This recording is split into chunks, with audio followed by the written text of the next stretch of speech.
everyone, and welcome back to the Strike and Ellicott Files, an unofficial podcast dedicated to all things Strike and Robin, as written by Robert Galbraith, aka the endlessly talented J.K. Rowling.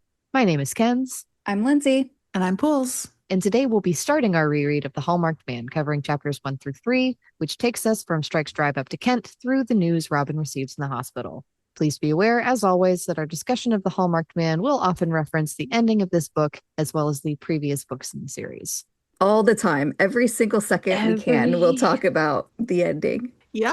But before we get into the set of chapters, we have a hefty amount of news and stuff to talk about. To start out, though, thank you to everybody for all of the great feedback about our review and reactions episode, because doing the voice notes is really fun. And it sounded like y'all really enjoyed those. And also, hi to all of our new listeners who are discovering us for the first time. Welcome to the Nutter Drawer. We have a lot of new followers. Really? Oh, hello. I'll try to be very professional right now. Super professional. I'm peak professional. Sure. Professional Pools, TM.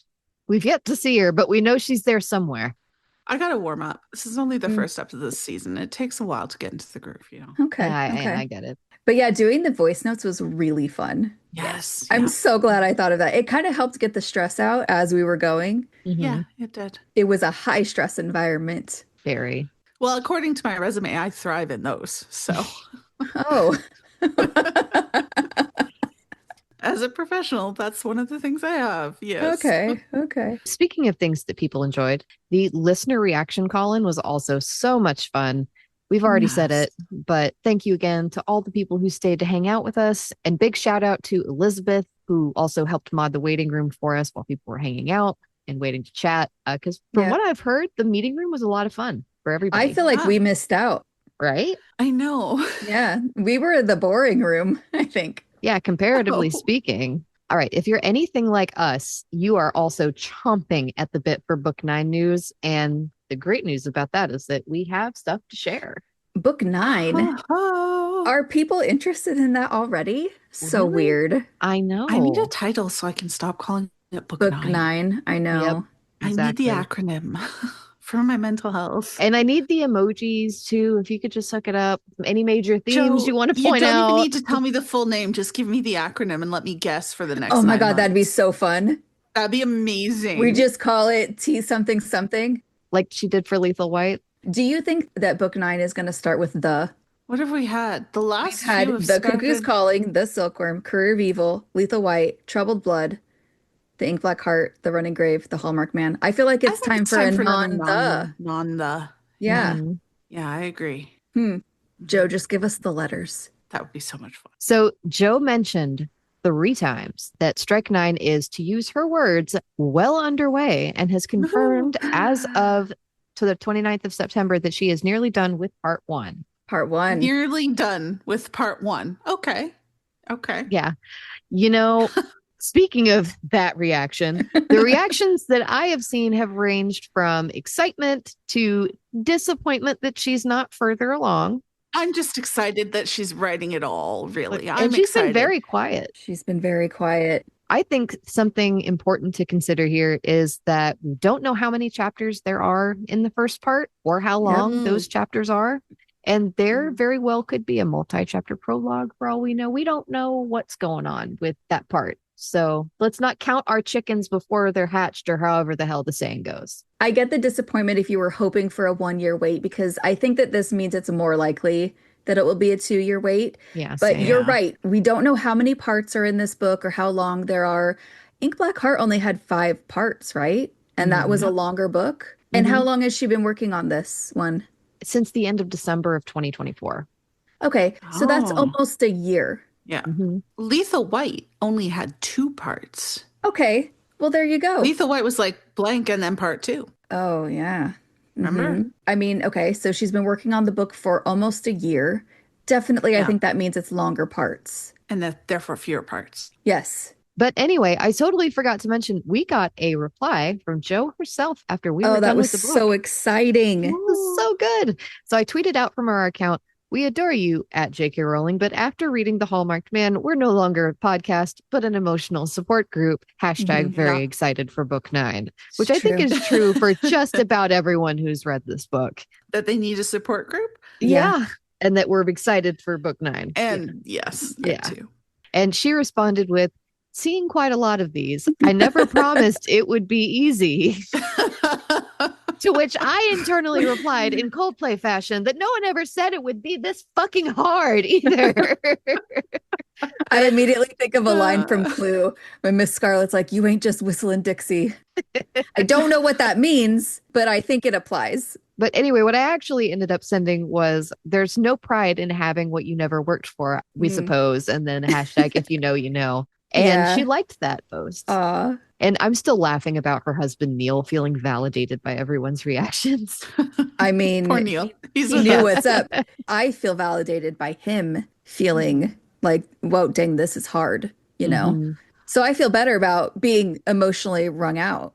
Thank you, Neil, for your service. Exactly. Neil's already gotten, I'm sure, many peeks into book 9. Neil knows it's going to go down. You know, when Charlotte says that she's never been more envious of that Robin girl, I've never been more envious of Neil.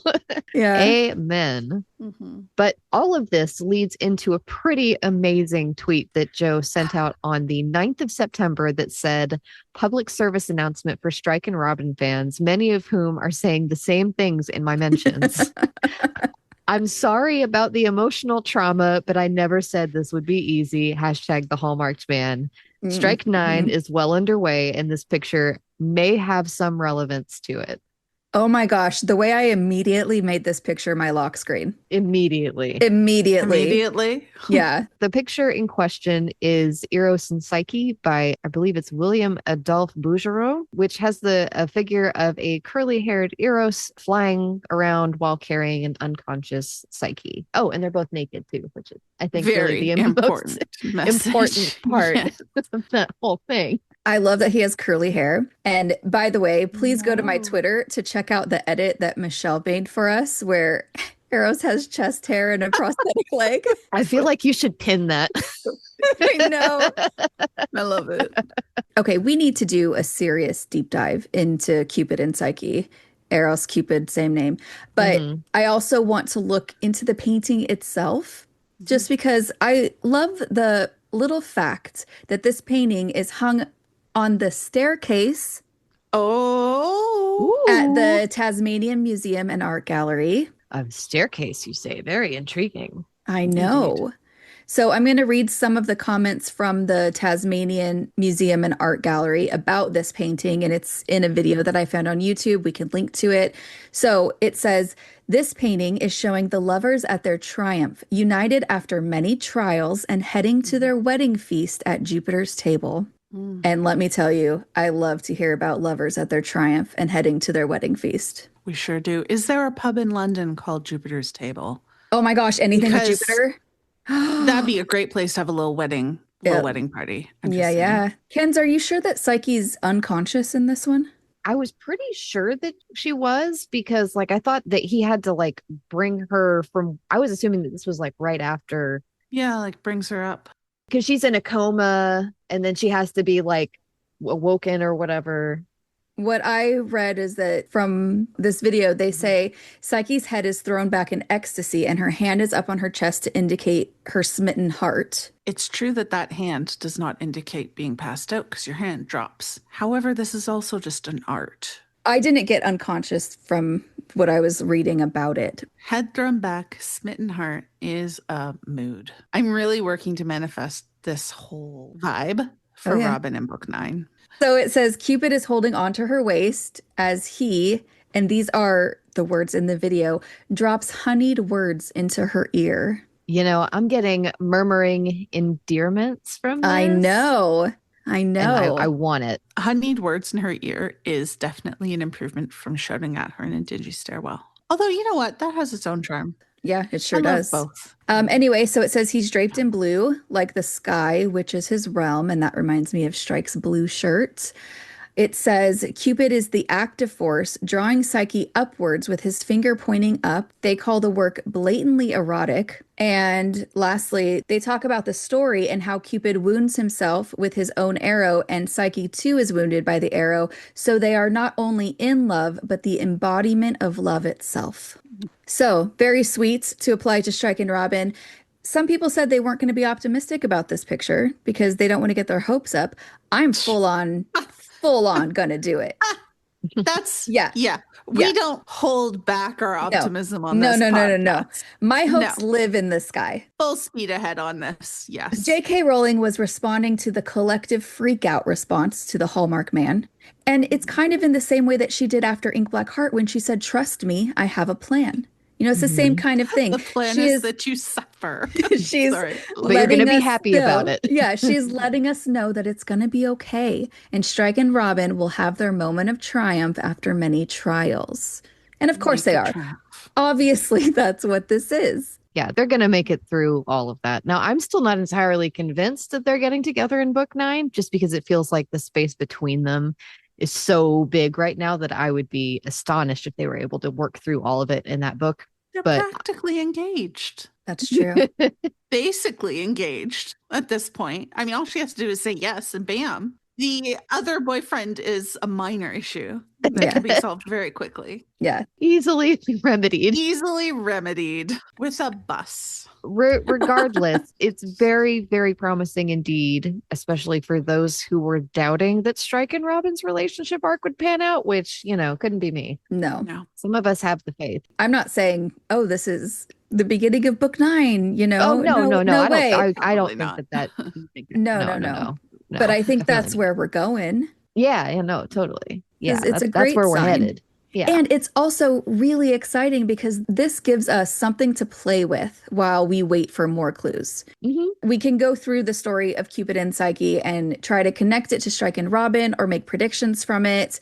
And Hmm. starting with, we cannot forget to mention, as we've already said, that Cupid has another name. And I think it's really important if you remember Cuckoo's Calling. Anyone know what I'm referring to here? Yeah, well, 50 bonus points if you guessed Eros and the statue in Piccadilly. Yeah. So the statue that Matthew proposed in front of is popularly known as Eros.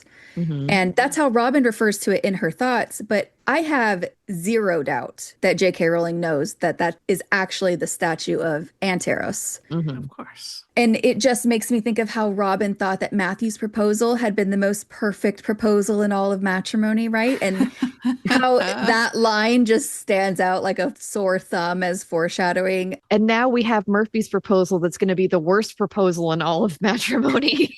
If it Even happens, the stairwell proposal was better. it just further solidifies this idea to me that Strike and Robin are the real Eros and Psyche because she had thought that Matthew was her Eros proposal, but it wasn't him. No. Hmm. And then also just in the myth of Psyche and Cupid or Eros, Aphrodite is the one causing all the trouble, right? She is jealous of Psyche's beauty and doesn't want her to be with Cupid. I think she's Charlotte. And I mean, we can dive in deeper with that later, but she's totally Charlotte. Totally.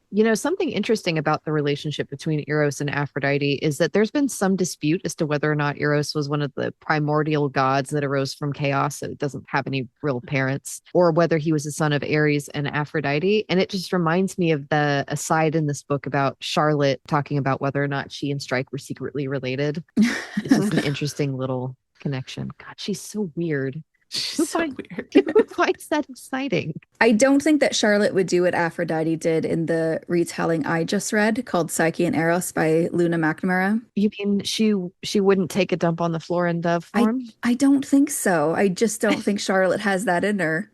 Well, She does like to cause a scene. she sure does.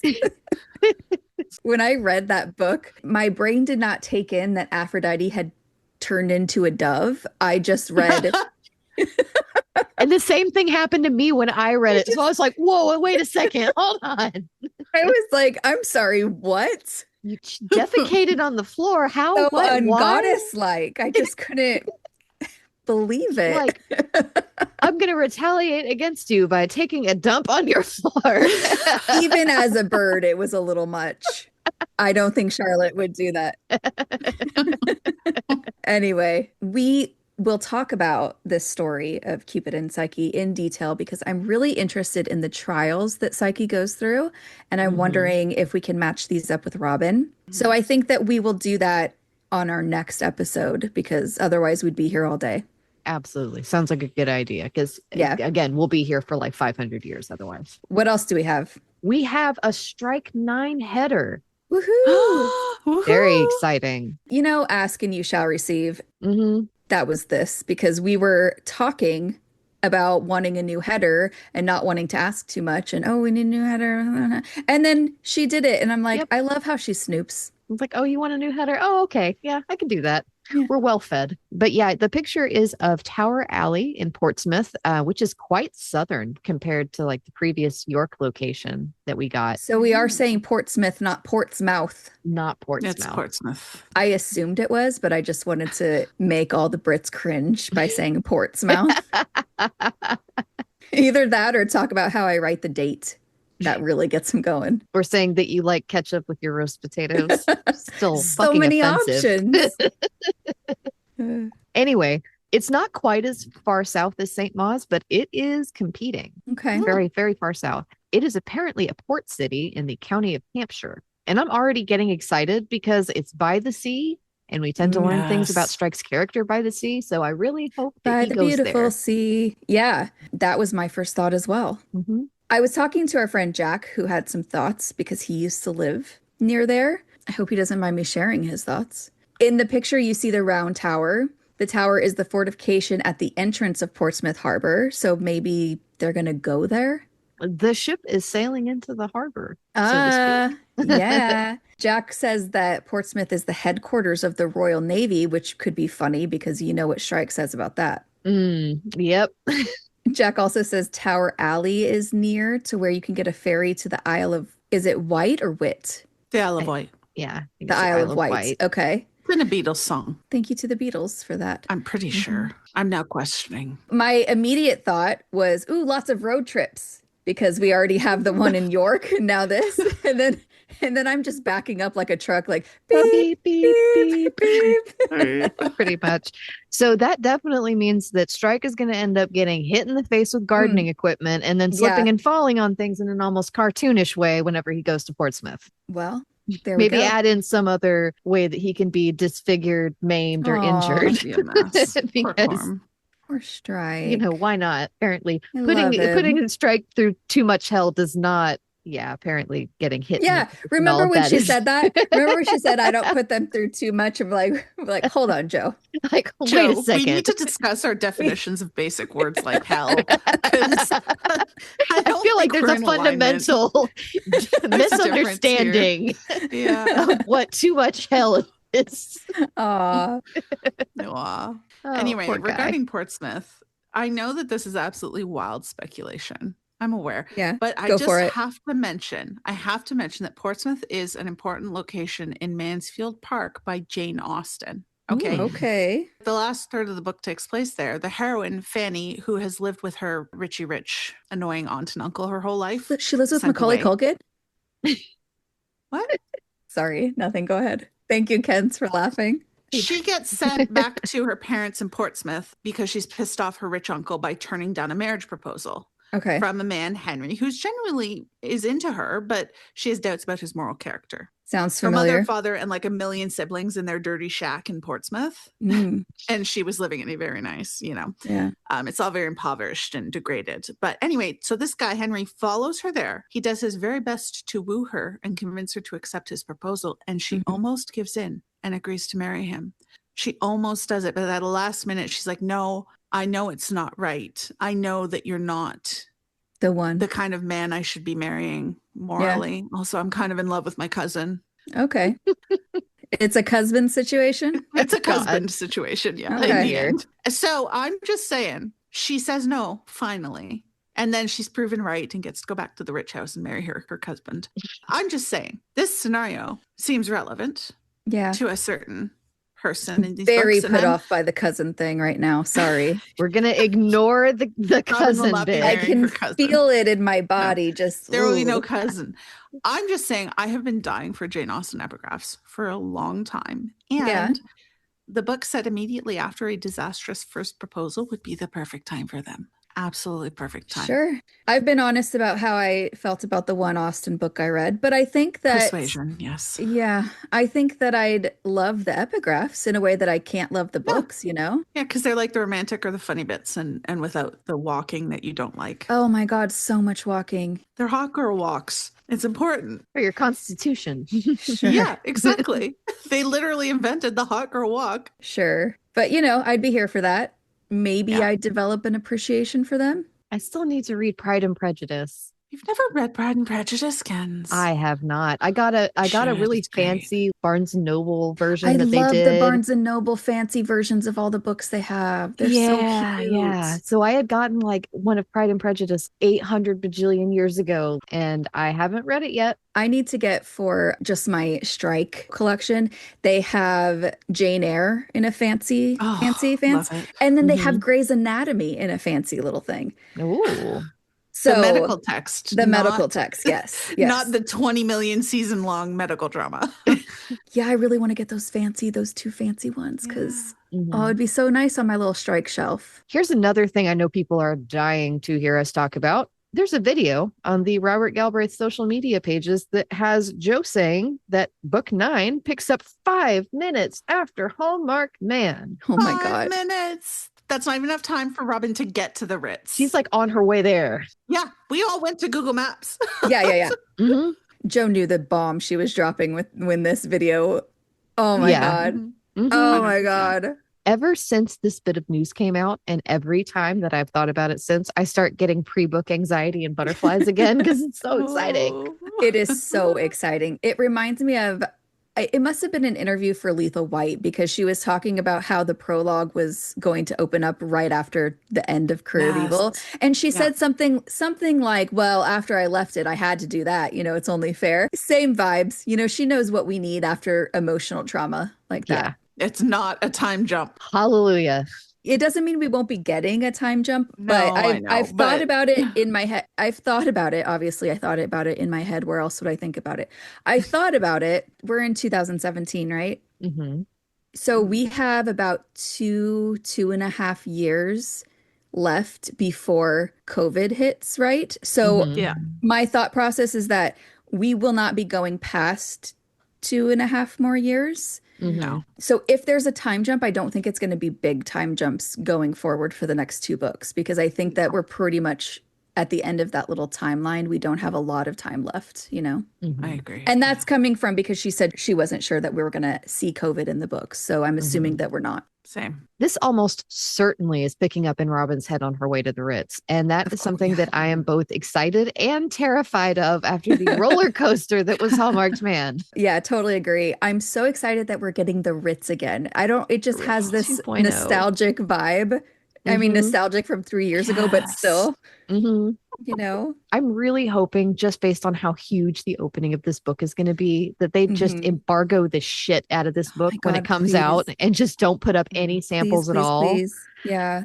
Because after Yeah. all of the discourse about Robin in this book, I can think of little I want to hear or read about less than 2 weeks of people bitching if Robin makes any choice aside from running back to strike or breaking up with Murphy immediately once she gets to the Ritz. Which is not going to happen. It's not. It's not going to happen. That would be so anticlimactic. And it's just not she's a better writer than that. Robin needs a full arc. That's not going to happen. Yeah. Yeah. Prepare yourselves now. If you need to prepare your heart for that, prepare your heart for that. It's Right. not happening.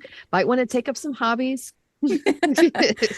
Another thing that I wanted to talk about, Kurt posted something a couple weeks ago about Lucy's Christmas party and how there were things happening in the bathroom. Lots of things. Mhm. We got one dude blowing it up and the other woman saying it wasn't her. We had Shrike trying to hide out in there and then worried about the work he was doing and people jumping to conclusions. And then the boy rushing in to throw up, making a mess everywhere. And then so we counter that with the ending where Pat heard everything because she needed the loo. And then Strike, wondering if she could hear through the bathroom door. We know that she could. And Joe responded to Kurt saying that he needs to remember this tweet when he reads book 9. Oh. Ooh. So Ooh. I think a lot of us are now wondering, could something be overheard in a bathroom? Mm-hmm. Yeah, some have pointed out the women's bathroom at the Ritz is a great option. My Mm-hmm. favorite theory that I saw is that, maybe Murphy sees something's way off with Robin, follows her to the bathroom, overhears her talking to Ilsa on the phone or something. Can you imagine? Could you Oh, imagine the God. drama? The That would be so good. drama. I mean, it It probably might come won't much happen. later in the book too. Yeah. Like it might be much later, which is so many exciting possibilities. I can't think So of any, but like I know they're there. Yeah. overhearing something, Yeah. I love overhearing maybe. shit. That's We'll not see. bodily functions. Right, in the bathroom. So yeah, I'm excited to see what she means by that. It's always fun when she hints to something and then you see what it is. And that was basically like so many of the early parts in this book were like, oh, yeah, I remember whenever she Yeah. tweeted about this. Or Uh-huh. remember that from that picture? Yeah. Aw. Yeah, I don't know about the Ritz thing just because looking at the pictures, it looks like you have to like go down some stairs. And I don't know like if there's like a door at the top of those stairs. So like if he had to like go down the stairs in order to hear her or what the sort of situation is, because it might be a Well. little creepy or suspicious if he decided to just I mean, just go on there and like suspicious. lurking We'll and see. shit. Suspicious describes my feelings towards him very accurately. That's Mm, suspicious. That's we are weird. suspicious. So we've got our last bits of news here, and these are about filming news for Running Yay. Grave. Oh, I need Running Grave now because I want to make a Fate of Ophelia video and I'm going to need Don't Robin care Drowning to do how. it. I want it now. Exactly. Exactly. We are all pretty much just Veruca salt with these books, Oh my Yep. God, I am. We are so Veruca. It's true. We apologize, Joe. We don't mean to be Veruca. I try so hard not to be. And yet here we But- are. We fail. I'm Yeah. insatiable. My greed is disgusting. Biblical levels of greed. All right. What is our filming Okay. news? First, there is a casting for Giles Harmon, who's going to be played by Mark Dexter. We hate Well, good for you, Mark rapist Dexter. authors. Ugh. So the next one is Anne Lacey, and she doesn't have a role listed, but to me, she looks like Mhm. either Louise or Marion. Yeah, my first thought was Louise. Yeah, there were some people that were trying to say it was Mazu, but I don't know that I buy that. I feel like I mean, Mazu is going to look possibly. creepier. Well, they can make her look creepy. They can make They could anyone definitely look make creepy. her And I look don't think creepy, that yeah. Mazu's only like in her 40s, though, isn't she? They could work around age and stuff, but yeah, we'll see. All right. And then just the last couple here, we have casting for Tayo.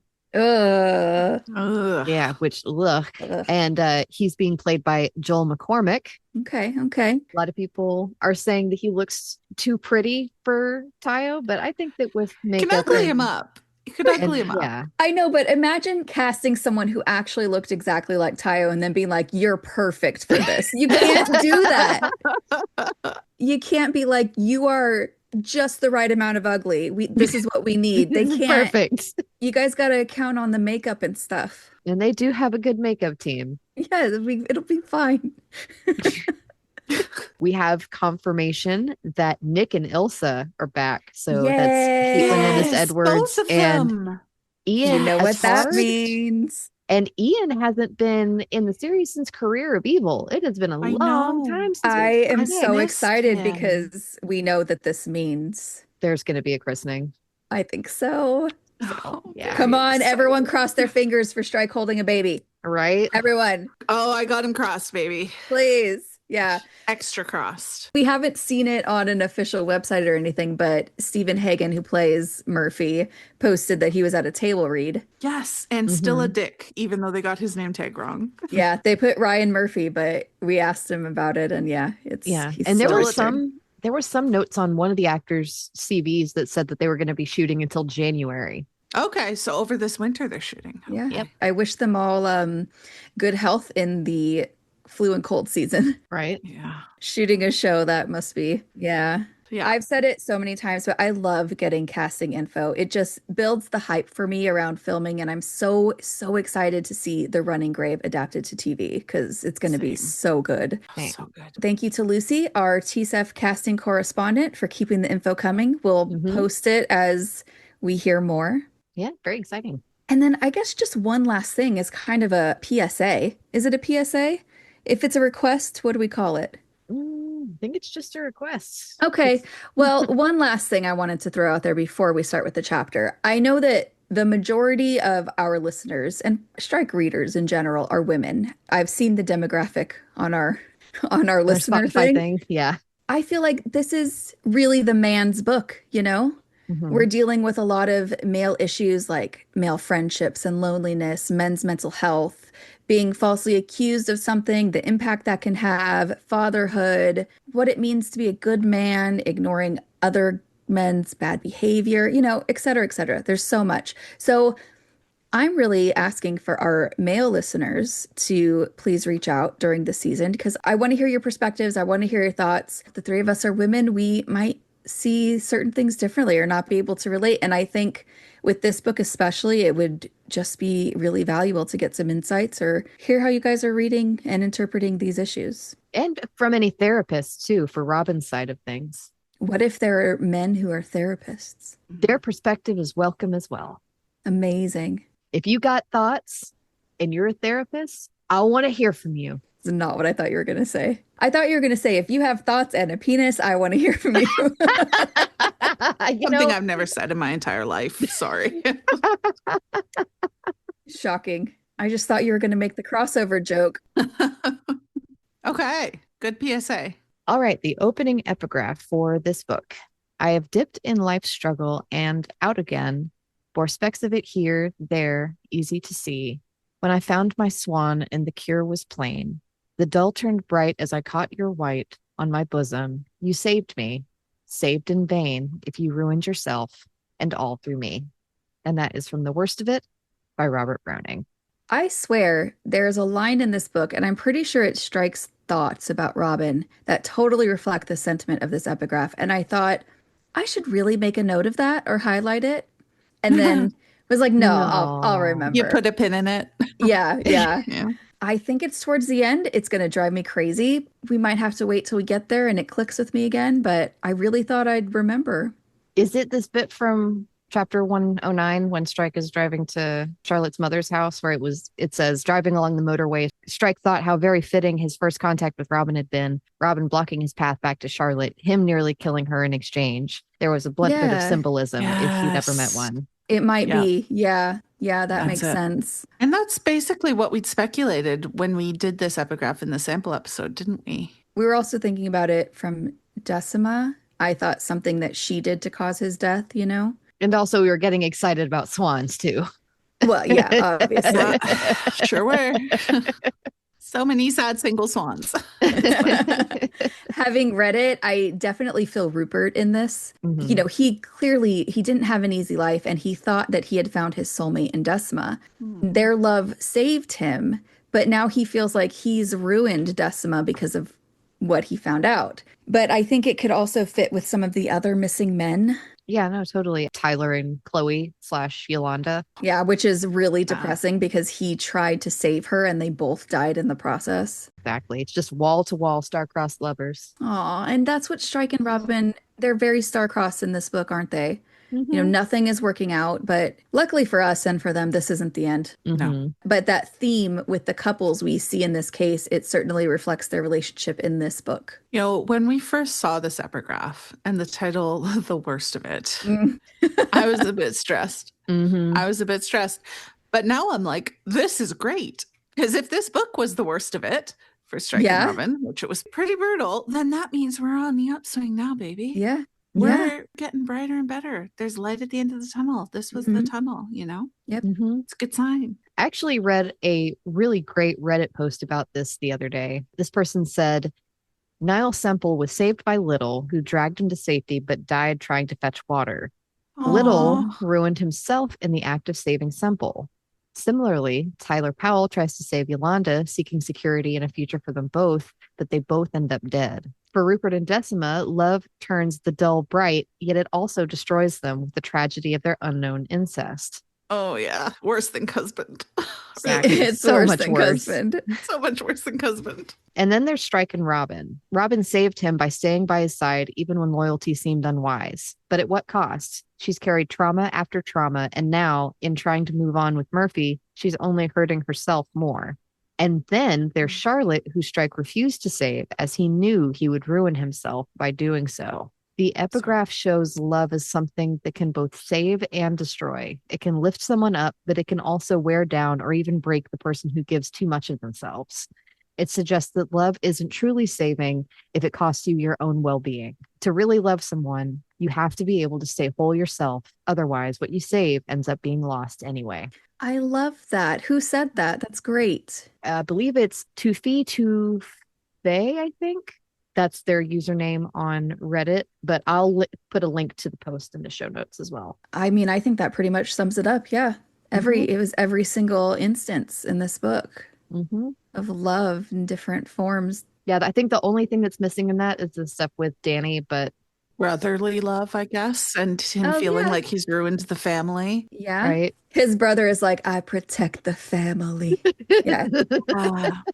Okay, so the part one epigraph. Concerning the mines themselves, he was not called upon for an opinion. All he had to do was follow the veins and win the ore in paying quantities. And that's from chapter 5 of A Maid of the Silver Sea by John Oxenham. I feel like we kind of nailed this one in our predictions episode. We did. Because Decima certainly did not want to hear Strike's opinion. But you know what? Good for her, because if she hadn't pushed or just listened to Strike's opinion that he probably ran off, even though that was a correct opinion. I mean, look at all the injustices that would have continued and the murders that wouldn't have been solved. And Strike and Robin followed the veins and they won that ore justice, although they were miserable doing it. Yeah, I think we nailed that one. I think that one's pretty obvious. Yeah. Has to do with the case and Strike's, not really believing it, Decima not wanting. Not paying for him as a pain. What? I've lost track of that sentence. We're not paying him for his opinions. We're paying him to be a sexy detective. Yes, exactly. Is that on the job description? I think Robin would write it up that way, yes. Yeah. Even when she's mad at him. Oh, I love that so much. I know. All right, chapter 1. All right, chapter 1. In this chapter, Strike drives to Kent. And the epigraph reads, "Oh, often have I washed and dressed, and what's to show for all my pain? Let me lie abed and rest. 10,000 times I've done my best, and all's to do again."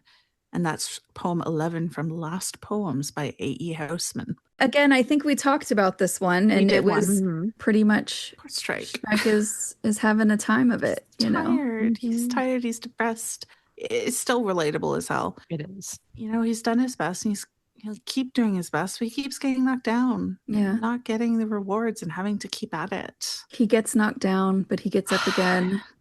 And I'm going to keep him down. Thank you. You're welcome.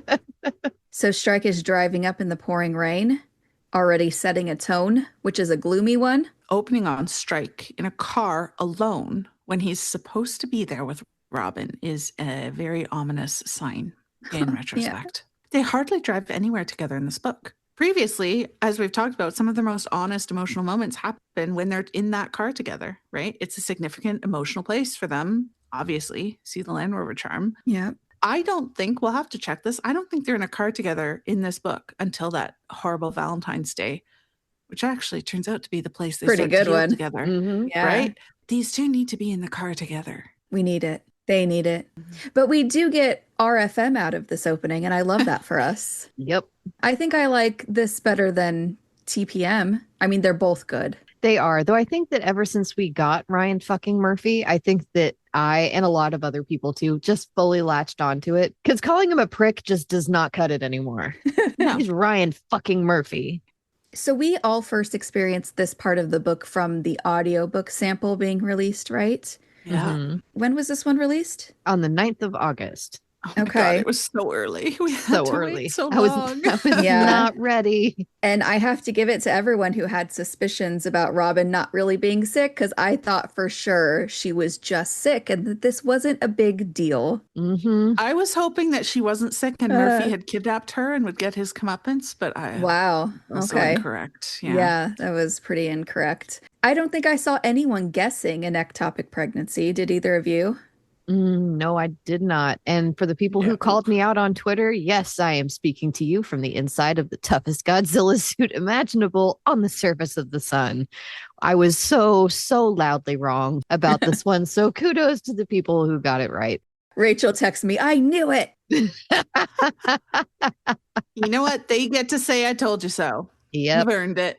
These are the times where I hope Joe wasn't reading tweets and laughing at us. I'm just going to need to know what kind of vitamins Robin is taking because the girl is never sick. It's pretty impressive. Yeah. Right. She's got a Yeah. vitamin C supplier on speed dial. I guess so. So next we have a question from Jude on Facebook who says, Hey, Jude. Sorry. don't make it bad. Anyway, I'm also a bit confused if there was an American edition, as it seemed unlikely that Robin or even Strike or Murphy would give a temperature in Fahrenheit. There have been a few other bits that have jumped out as being minor Americanisms that I haven't picked up on in the other books. Possibly the book version is different. I only have the audiobook, which has already been changed as Ricci's pronunciation has been brought in line with Troubled Blood. The first time I listened, it was the Ricky brothers. There are North American editions, as far as I'm aware, but the difference between these and the UK versions is typically like minor differences in the spelling, like adding U's to words like color or favorite, or the dust jacket cover. Yeah. Or the paper quality, apparently now. Looking at you, Mulholland. I ordered one from Waterstones. Waterstones, thank you. And that's just what I'm going to do going forward because if they're going to be that, too. That small, that thin, but it bothered me. Sorry to interrupt. It bothered me to look at them on my shelf because the Hallmarked Man was as thin as Career of Evil. Yeah, but it's weirdly small. So much bigger. That just bothered me. Anyway, those are really the main differences. I don't think that, as far as I'm aware, there's an edition of Hallmarked Man that has Robin's fever being in a metric measurement. And from what I understand, and I'm sure that our British listeners will jump right in and feel free to correct us. But the British use Celsius and other metric measurements for the vast majority of things, but imperial measurements like yards or miles or Fahrenheit are still sometimes used.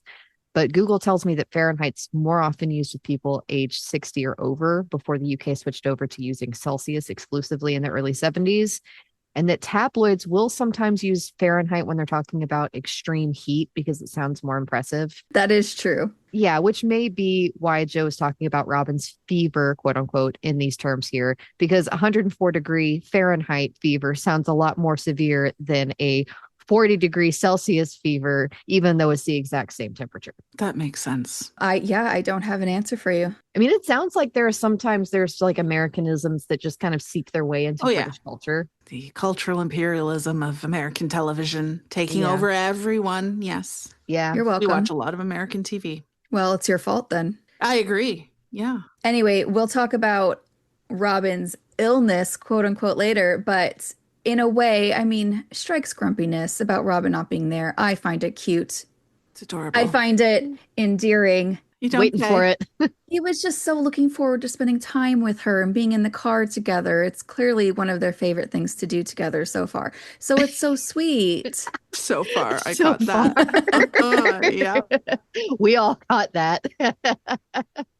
Hey, Strike, do you want to go on a car ride or do you want to get naked in bed? Oh, gosh. Tough choice. They love their car rides. Or They have do one love of those their car rides, scenes like, out of Titanic. Yeah, there you go. Combine the two, put them together. There you go. Mm-hmm.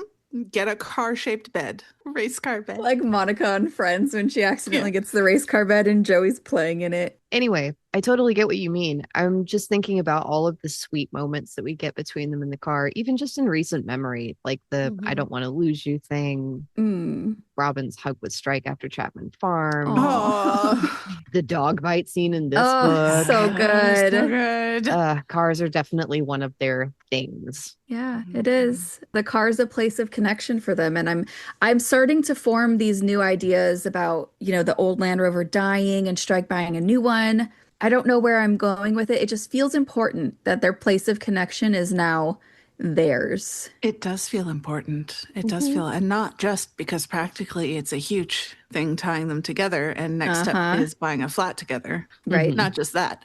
I think it is symbolic that they purchased a new Land Rover together in this book, though, because Strike's proposal at the end of this book is going to kill their old relationship / dynamic, just like the old Land Rover, and launch their new one together. Yeah. But also, there's something endearingly human about the fact that he's annoyed, but knows that he has no right to be, because who hasn't been there? Oh, right. Me, when my husband decides to breathe loudly in the same room as me, and I'm not in the fucking mood to hear breathing, right? Like, stop. We have another question from mtrina08 on Instagram, who was disappointed that this book didn't pick up where Running Grave left off and was wondering what our thoughts were on why Joe chose to do this. I guess it just depends on what the story is. If something more significant had happened right after, it would have started then. 5 weeks gives the ectopic pregnancy time to happen. It provides time for Strike to deal with Ted and then return to his problem with Robin, but also not too much time. It's just going to start when the story needs it to start. And we're going to get that immediate start with the next one. Yeah. Our thinking after the Running Grave was basically that Strike had made this confession that totally revealed his feelings and changed everything. So we have to see the immediate aftermath. Right. Like him showing up at the wedding Curve Evil goes into Lethal White, or his grand gesture birthday goes into Ink Black Heart. But it turns out we were wrong. And it did not reveal his feelings enough for it to change anything. Oops. It wasn't a grand enough gesture. So, that immediate aftermath got pushed up a book. That's all. And honestly, I'm really glad it did, because that messy stairwell proposal of marriage is my favorite grand gesture of all time. It's so good. So much. It is. It's also the most epic Freudian slip of all time. We needed this entire book just to get that last chapter, and I am happy for it. Like, I wouldn't have wanted anything else if it meant changing that final chapter. I love it. Yeah, because it's perfection in my eyes. So Strike is heading to meet a client in Temple Yule. We learned that Decima doesn't actually live there. She's hiding out in an aunt's house, right? Yeah, that's right. But it is fitting that she's hiding out in a temple, because it does give the kind of Mason vibe. It was giving like sanctuary to me, So Yule means river source or spring, a temple that's a life source or a water source, The opposite of the five-sided temple in the Running Grave with the pool. You could say that it's the start of a vein, like a silver mine vein that leads to everything else. Okay, well, yeah. That could work too. Decima that led to all of that. Strike talks about his leg hurting, and that is the introduction to what happened in Cornwall with Ted. Hearing this for the first time was just brutal. I feel like his leg hurting is, I don't know, it's like a physical symbol of his emotional pain for the reader. Yeah, the leg has a practical reason for hurting. It always does, but it serves as a manifestation for everything that's going on inside of him. You know? His leg is worse because Robin isn't there. And it also just goes with the whole thing of what marks us, what scars us. And obviously that's a big thing for Strike. So yeah, we'll have to look at that as we go on, because his leg was really bad on Sark and what's going on emotionally there. So yeah, but just so much happens in this one paragraph. Seriously, I don't think I've ever gotten so much emotional whiplash in one paragraph. We were all shocked. I kind of expected that Ted wouldn't make it out of the book. I never thought she'd kill him off screen before the narrative even starts. Obviously, I'm upset about Ted's death. Another way, I'm kind of glad he never had to leave the home he lived in with Joan. Oh, yeah, of course. I'm glad he didn't have to suffer through his dementia getting worse in this place he doesn't know without the love of his life. Yeah. And it sounds horrible, but I'm kind of glad that Strike and Lucy didn't have to watch that happen either. It says Ted had died 12 hours after Strike had arrived at the hospital, his niece and nephew holding his hands. Oh, yeah. I think that Ted's death has been harder for Strike than Joan's was. You can see how much it affected him. He loved Joan, but there was always that sense of divided loyalty when he thought about her. When he thinks about Ted, it is so pure. That line about his example of manhood again kills me. Okay. So sweet. I know we're being serious and sad now, but all I can think of Okay, let's hear it, professional pools. New heights of manhood. Oh my God. I gotta knock on wood. That's Taylor's fault. That's your fault, Taylor. Yeah, I'm sure she's listening. She might be. He lost the person who was his example in life. I just think it's a more significant loss. It is. And the fact that it's so sudden and unexpected makes the impact that Ted's death has on him that much more profound. That, and I feel like generally speaking, sons take the loss of their father or father figure in this case quite a bit harder. This is a really bad time for this album to come out with a song called Father Father Figure and figure. us to be talking about his father figure. Really bad time for us right now. I Yep. think it's a fun, challenging time. Do you think we can get references to all 12 songs into a single episode? Because I believe in us. Yeah. Ted protected the family. Now Strike protects the family. I just think it's interesting as well that both Strike and Robin go through these sudden, devastating losses that are so similar and parallel each other, but are still very much tied to their experiences as men and women and how that informs their responses to grief, like a man losing his father figure, a woman losing her baby. Kens, that was rude. I wish I could I'm say I'm sorry, but I'm not. I guess I hadn't thought about it that way because Robin didn't want a baby. So I It's didn't really more like it the loss was of her autonomy and the choice that she yeah. had. Yeah. Yeah, which is also huge. Rude. You can blame Joe on that. Yeah, I will. I will. I'm still a little annoyed at Lucy that she couldn't meet Shrike halfway when, it came to sorting the house Yeah. and stuff. Does she not stop and think, oh, wait, he has one leg. This might be hard for him? I do wonder if she forgets or if because he tends to rebuff anyone who acts concerned about his leg, she just assumes that if he has a problem with it, he'll bring it up. Does she not know him? Right. But yeah, this does set up pain in his leg, and because he struggles with his leg much more than he does in the running grave. And like Pools was saying, his emotional pain ends up manifesting in a physical way that he ends up carrying around for the rest of the book. So, in the Poor same way guy. that he doesn't take time off to deal with his leg after all the house stuff, he doesn't take time to grieve and process Ted's death, much to his own detriment, I think. The line that really hurts me was when it says, just because he didn't want to take more of the objects associated with the most stable parts of their childhood, it didn't mean he wasn't suffering as much as she was from the loss of the man who had been his only true father figure. And honestly, though, what Joan's loss was to Lucy, Ted's loss is to Strike. Like, Yeah. think back to the opening of Troubled Blood, where Lucy argues with Strike that it's different for her because she's losing her mother while his died years ago. Well, Strike's losing his father, Lucy, the only one he had. Yes, because she still has hers. I wish she could have seen that and been the support that Strike needed. Rather than Strike having to push everything down and administer tea and comfort, he needed the tea and comfort. He's way more patient and kind than I am because I would have said, look, Right. And while imperfect, that is growth. is I it? don't, for him at least, Being there for his sister, but now he's gone too far. Yeah. I don't think that the Strike from earlier books would have held his tongue like that. But by the same token, he needs to learn to be open about what it is that he needs. It's not bad to say it. Honestly, he's also much more patient than I am. I think I would have made it about 3 boxes in before I told my siblings to fuck off and either let me hire someone or they can do it themselves. Yeah. It would not take me 10 minutes. I'm sorry. I'm just not doing it. Speaking of taking everything from the house, though, I had a couple of thoughts. And the first one was about Ted's threadbare gardening trousers. First off, the thought of Ted gardening is adorable, but it also makes me think of Strike and Phyllis. Because what if Aw. Strike also ends up taking after Ted and getting into gardening? I don't know. The whole fish thing in this book shows me that he's not totally inept at taking care of things.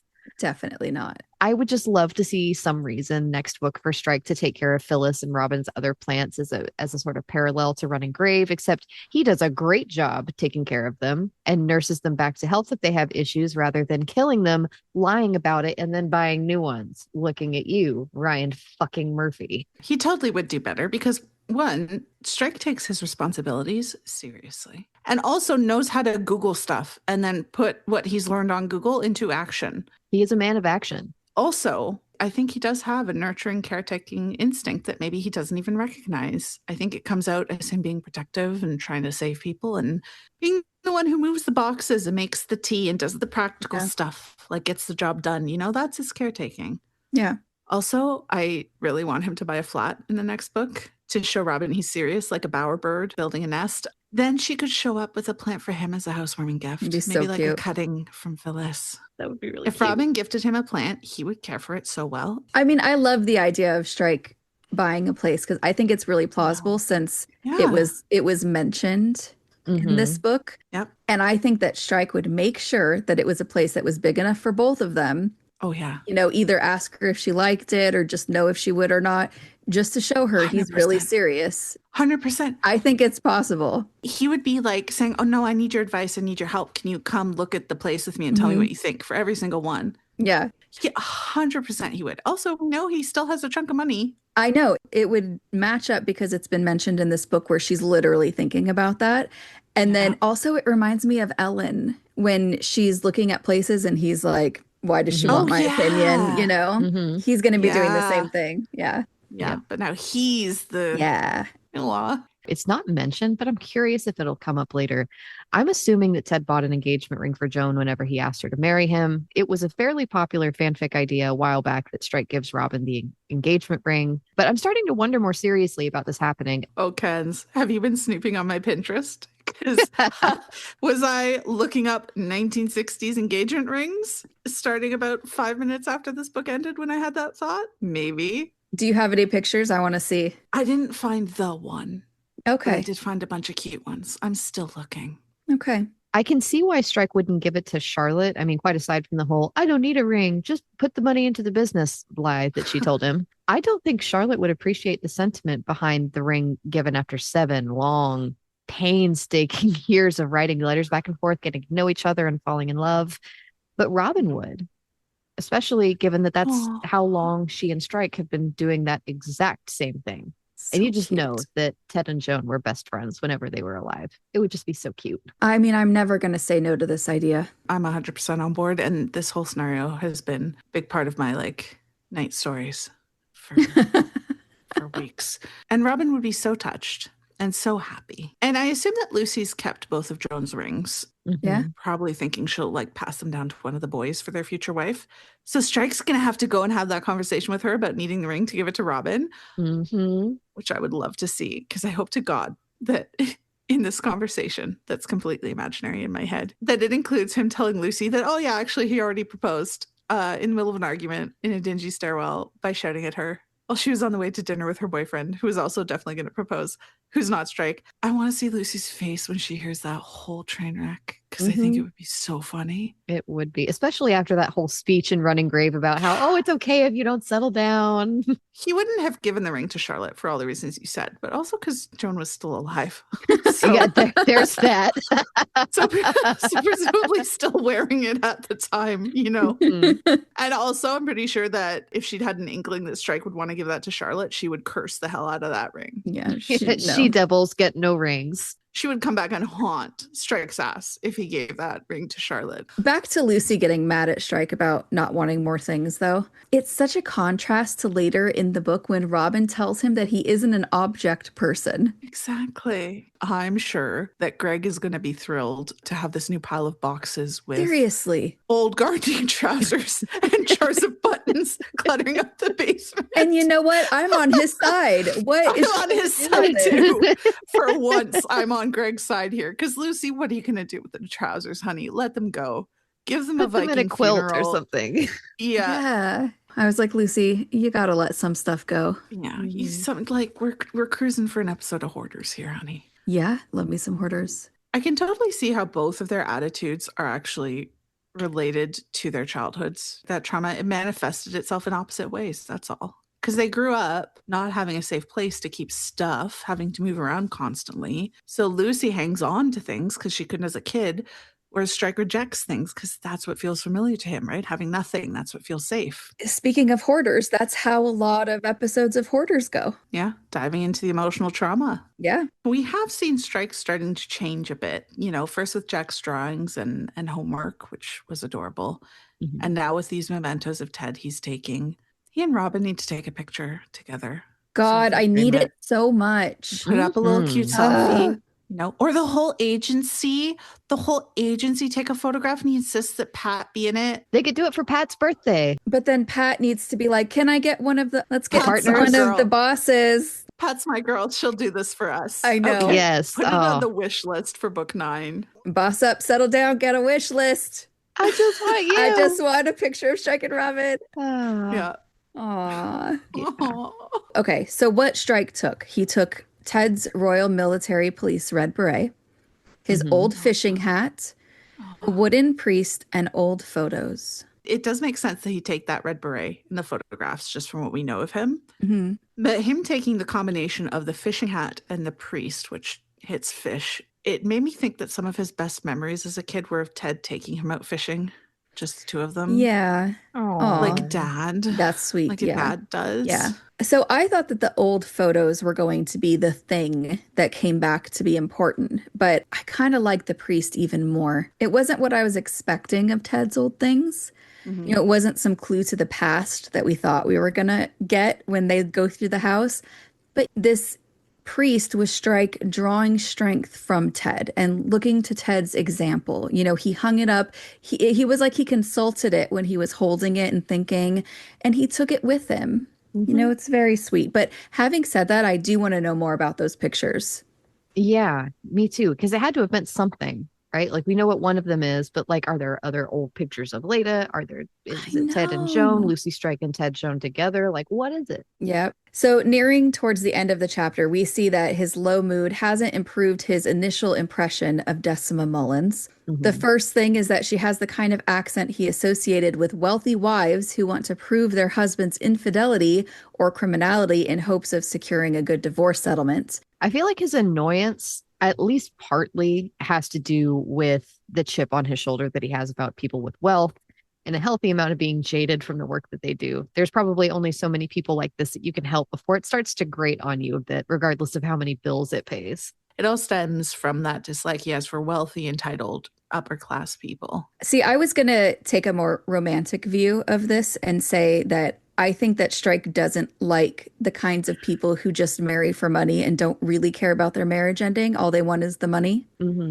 That's the Aw, thing that he doesn't like about these women. that is a Yeah. romantic view. I like that. I mean, I'll happily say, yeah, both. So, from their phone conversation, he thought Decima entitled and melodramatic. Do we think these impressions are wrong? I don't know if I think she's entitled, but I do think she's a bit Melodramatic. melodramatic. Yeah. Yeah. Yeah, maybe a bit. But, once we learn about her situation, I don't blame her because the postpartum hormones and the extreme isolation and sleep deprivation, that's enough to make anyone unhinged in some way. We're all going to be a bit melodramatic in that situation. I guess so, but it's real annoying to read. Yeah. Hmm. Yeah. I think that I too would be annoyed by the mystery of it all. In fact, I was annoyed by the next chapter. Oh, So, yeah. I believe this is what Matthew would think of as being annoying and deliberately mysterious, like when he and Strike met for the first time in oh Silkworm. my God, Kens, don't make Matthew make sense to me. Do you think that his first impression of Decima was changed or proven wrong by the end of the book?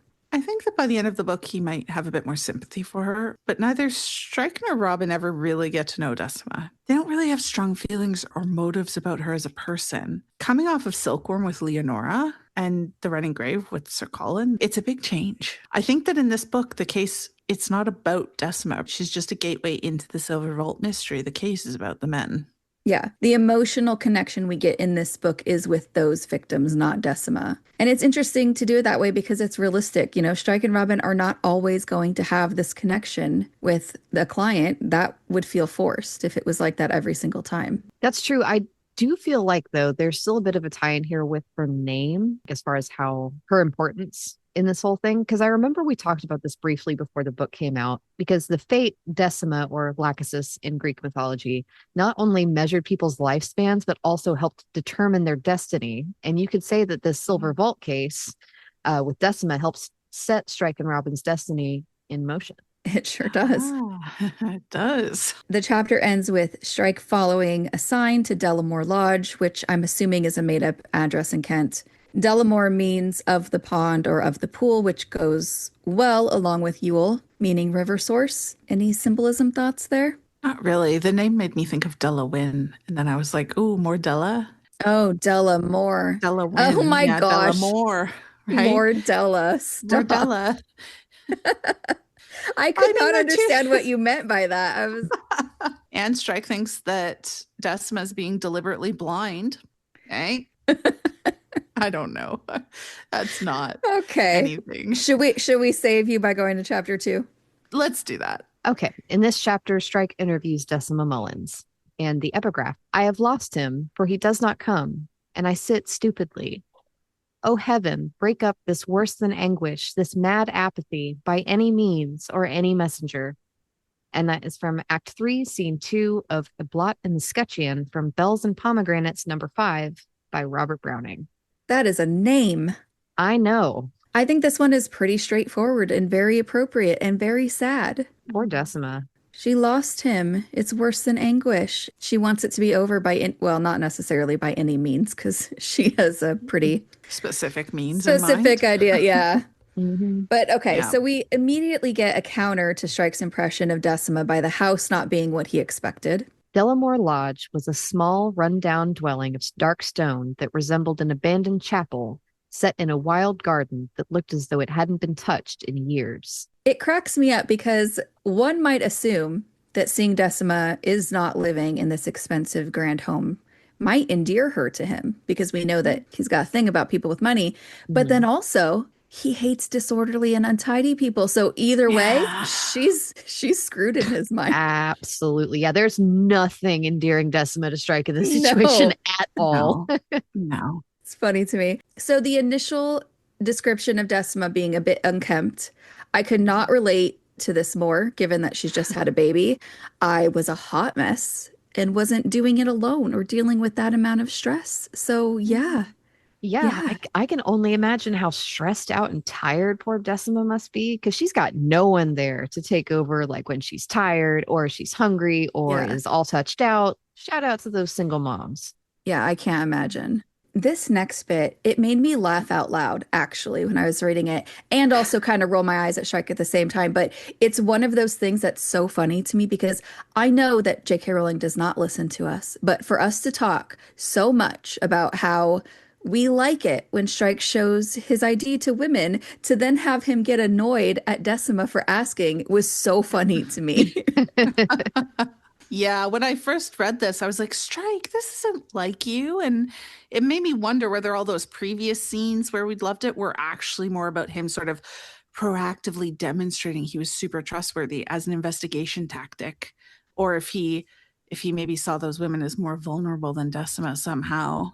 What do you mean proactively demonstrating that he's trustworthy as opposed to what did you think he was doing it for? Well, like not opposed. Well, I thought he was just as opposed to being an untrustworthy stranger. He was like teaching them to check ID, but like as a clever tactic to warm them up, to open up to him, not out of the goodness of his chivalrous heart, showing them they should always ask for ID, but of I'm super trustworthy. You can tell me stuff.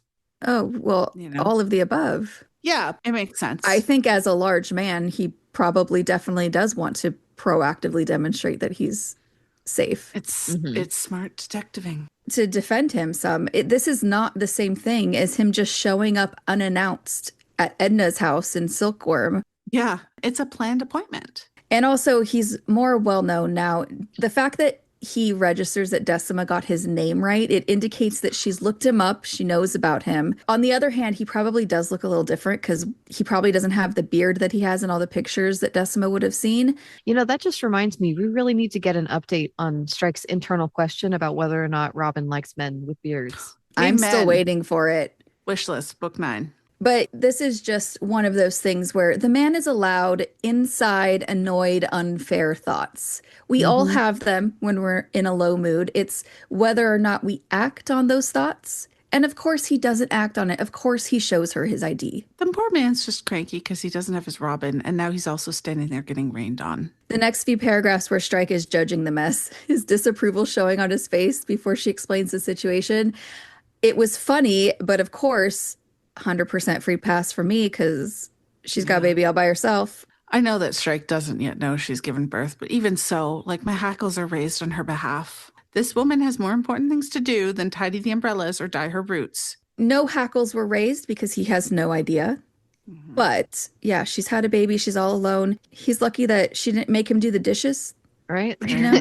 Lindsay's like, put that man to work. If you have time to lean, you have time to clean. I'd say, sorry, Pools. I know you're like about to have like a flashback.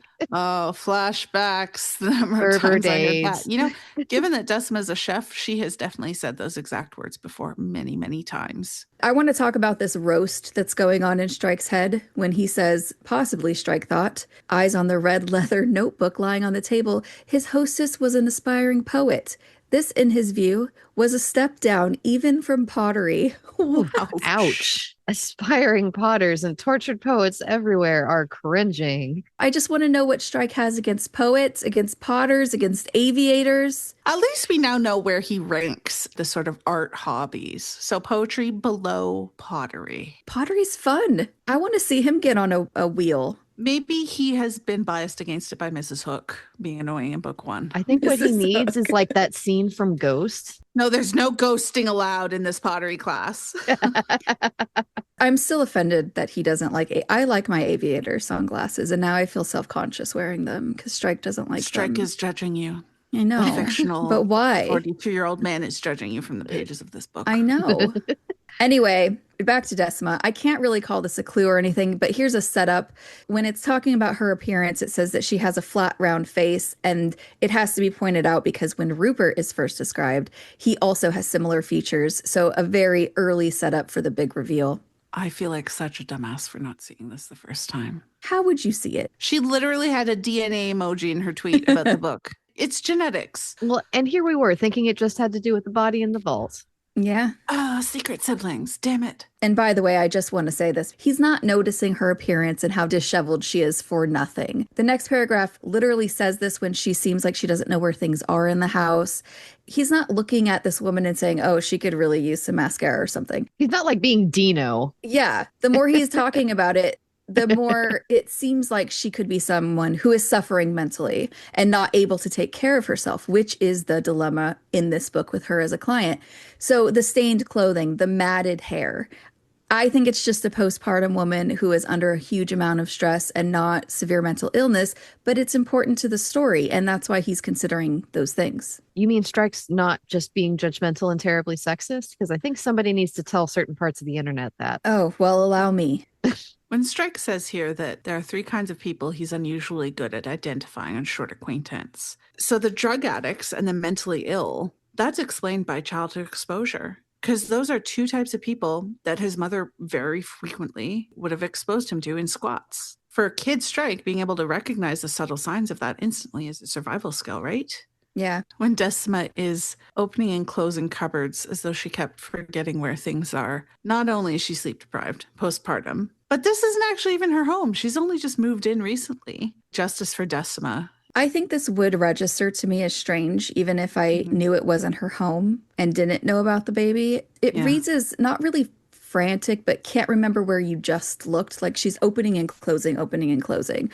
So at this point, I think it's a fair consideration. It's kind of hard to reconcile the news that Valentine is Decima's brother because they're so different.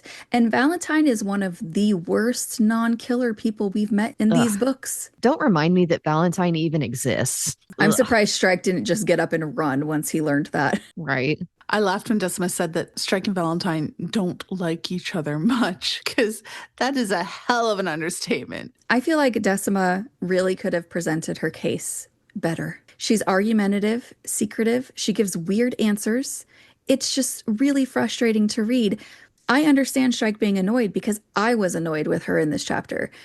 It's been one of the only times where I've read one of these books and got frustrated with the client this early on. I was like, oh my God, just spit it out. The fact that she doesn't even want to say it's her boyfriend who's missing, Strike had to get it out of her. Why? Why? Right? Seriously, it's like trying to draw blood from a stone. Maybe she's extra paranoid because Strike does know her family. We know he'd never in a million years tell them anything, but she might not be aware.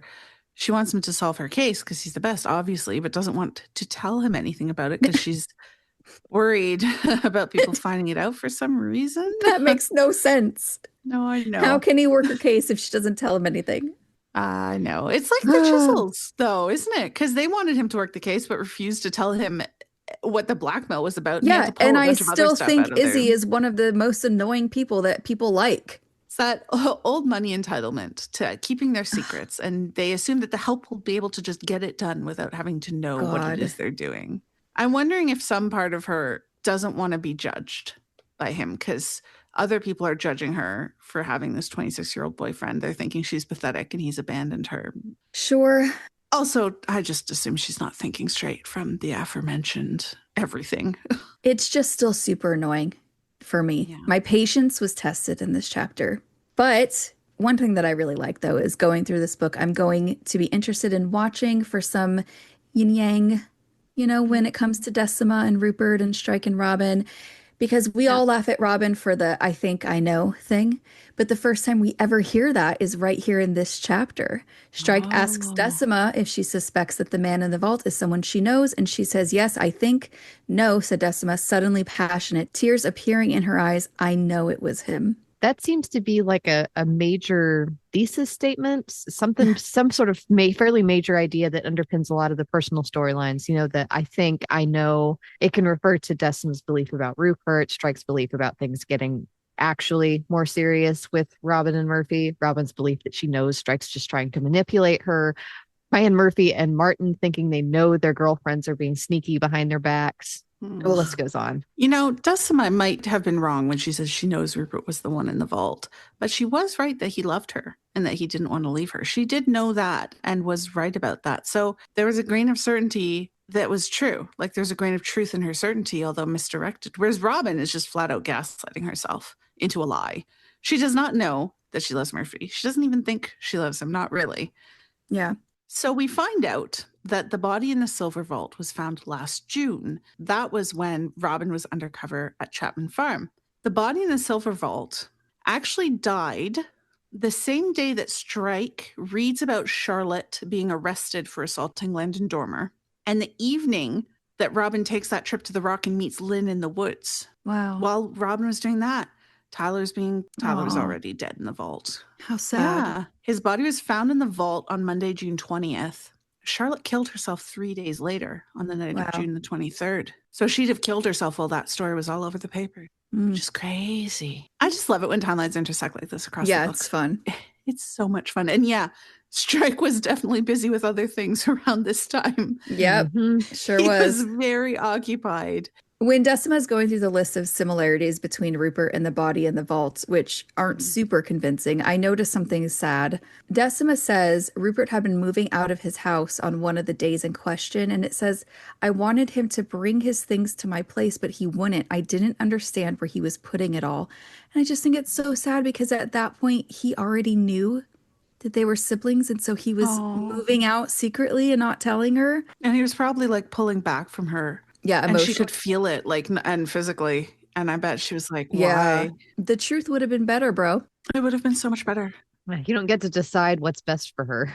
He should have told her Like the truth. unilaterally. You're both adults. Like, come on. But also, he's 26, and Yeah, he doesn't. Yeah. So we do get some important plot stuff here. We get part of the profile of the man in the vault. Mid-20s to 30s, left-handed, A positive blood. By the way, what are y'all's blood types? I'm O positive. I'm AB positive. I'm also A positive. Oh, Kenzie, you could be in the vault. Wait, are we all different? Yeah, but we're all positive. Exactly. Sidetracked. A positive blood, 5'6" or 7, and interviewed, moved around May 19th to 21st. Incidentally, another timeline crossover. Tyler interviewed for that job at the Silver Vault the same day that Robin worked in the vegetable patch with Will for that first time, and he was looking after Ching. Oh, So she was in that horrible vegetable patch on top of Kevin's body with the Bodies. carrots. Yeah. Corpse carrots. Tyler was trying to get the job in the Silver Vault to save Chloe. no. The second thing we learn is that the police supposedly ID'd the body as Jason Knowles, who is a violent criminal. Well, once we find out the police did anything, we can assume it's wrong. Pretty much. Was Murphy involved? It's wrong. Yeah.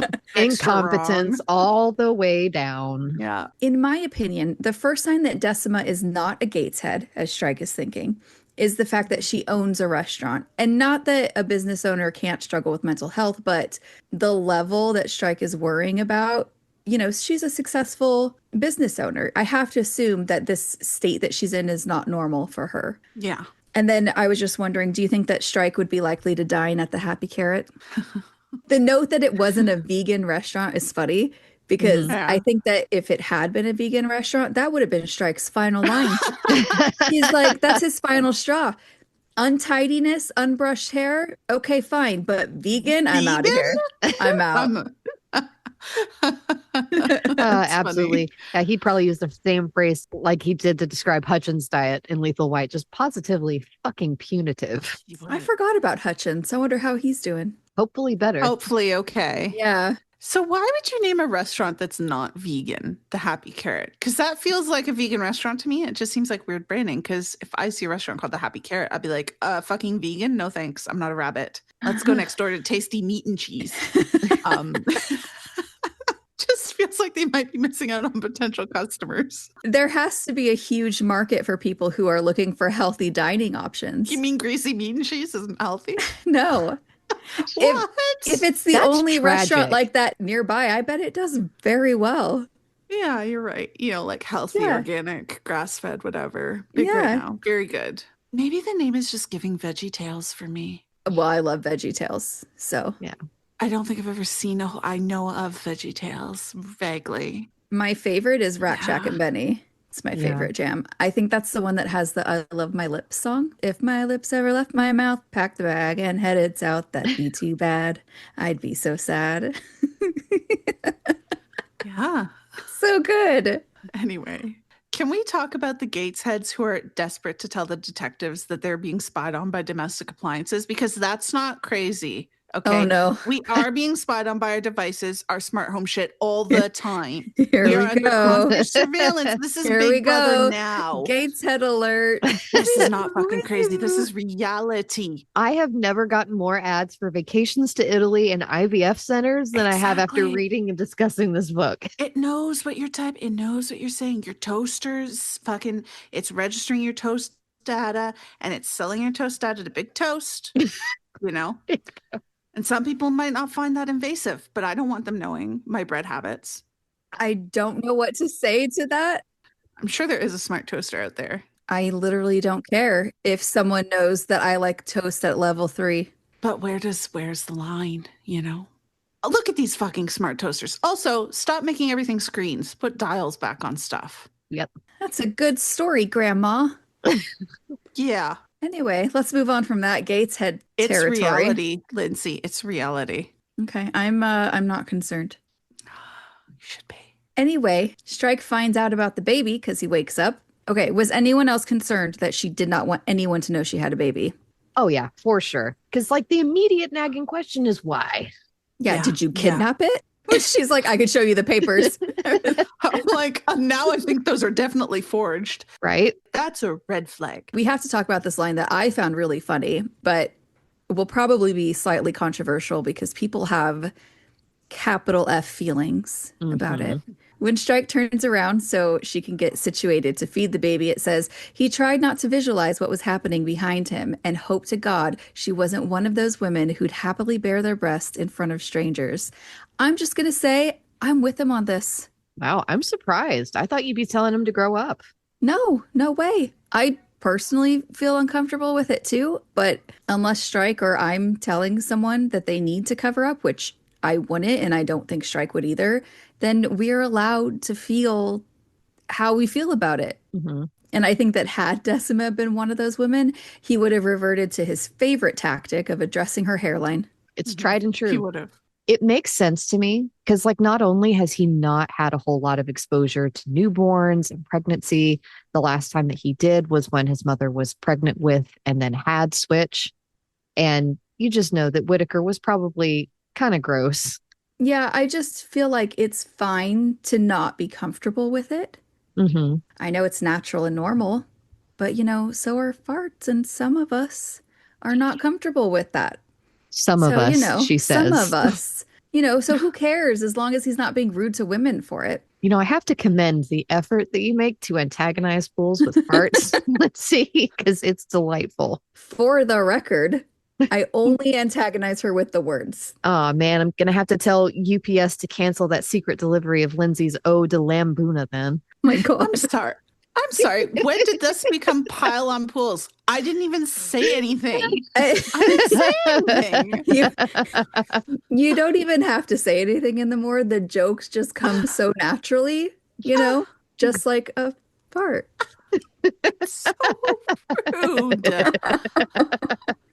But anyway, moving setting that aside, Uh-huh.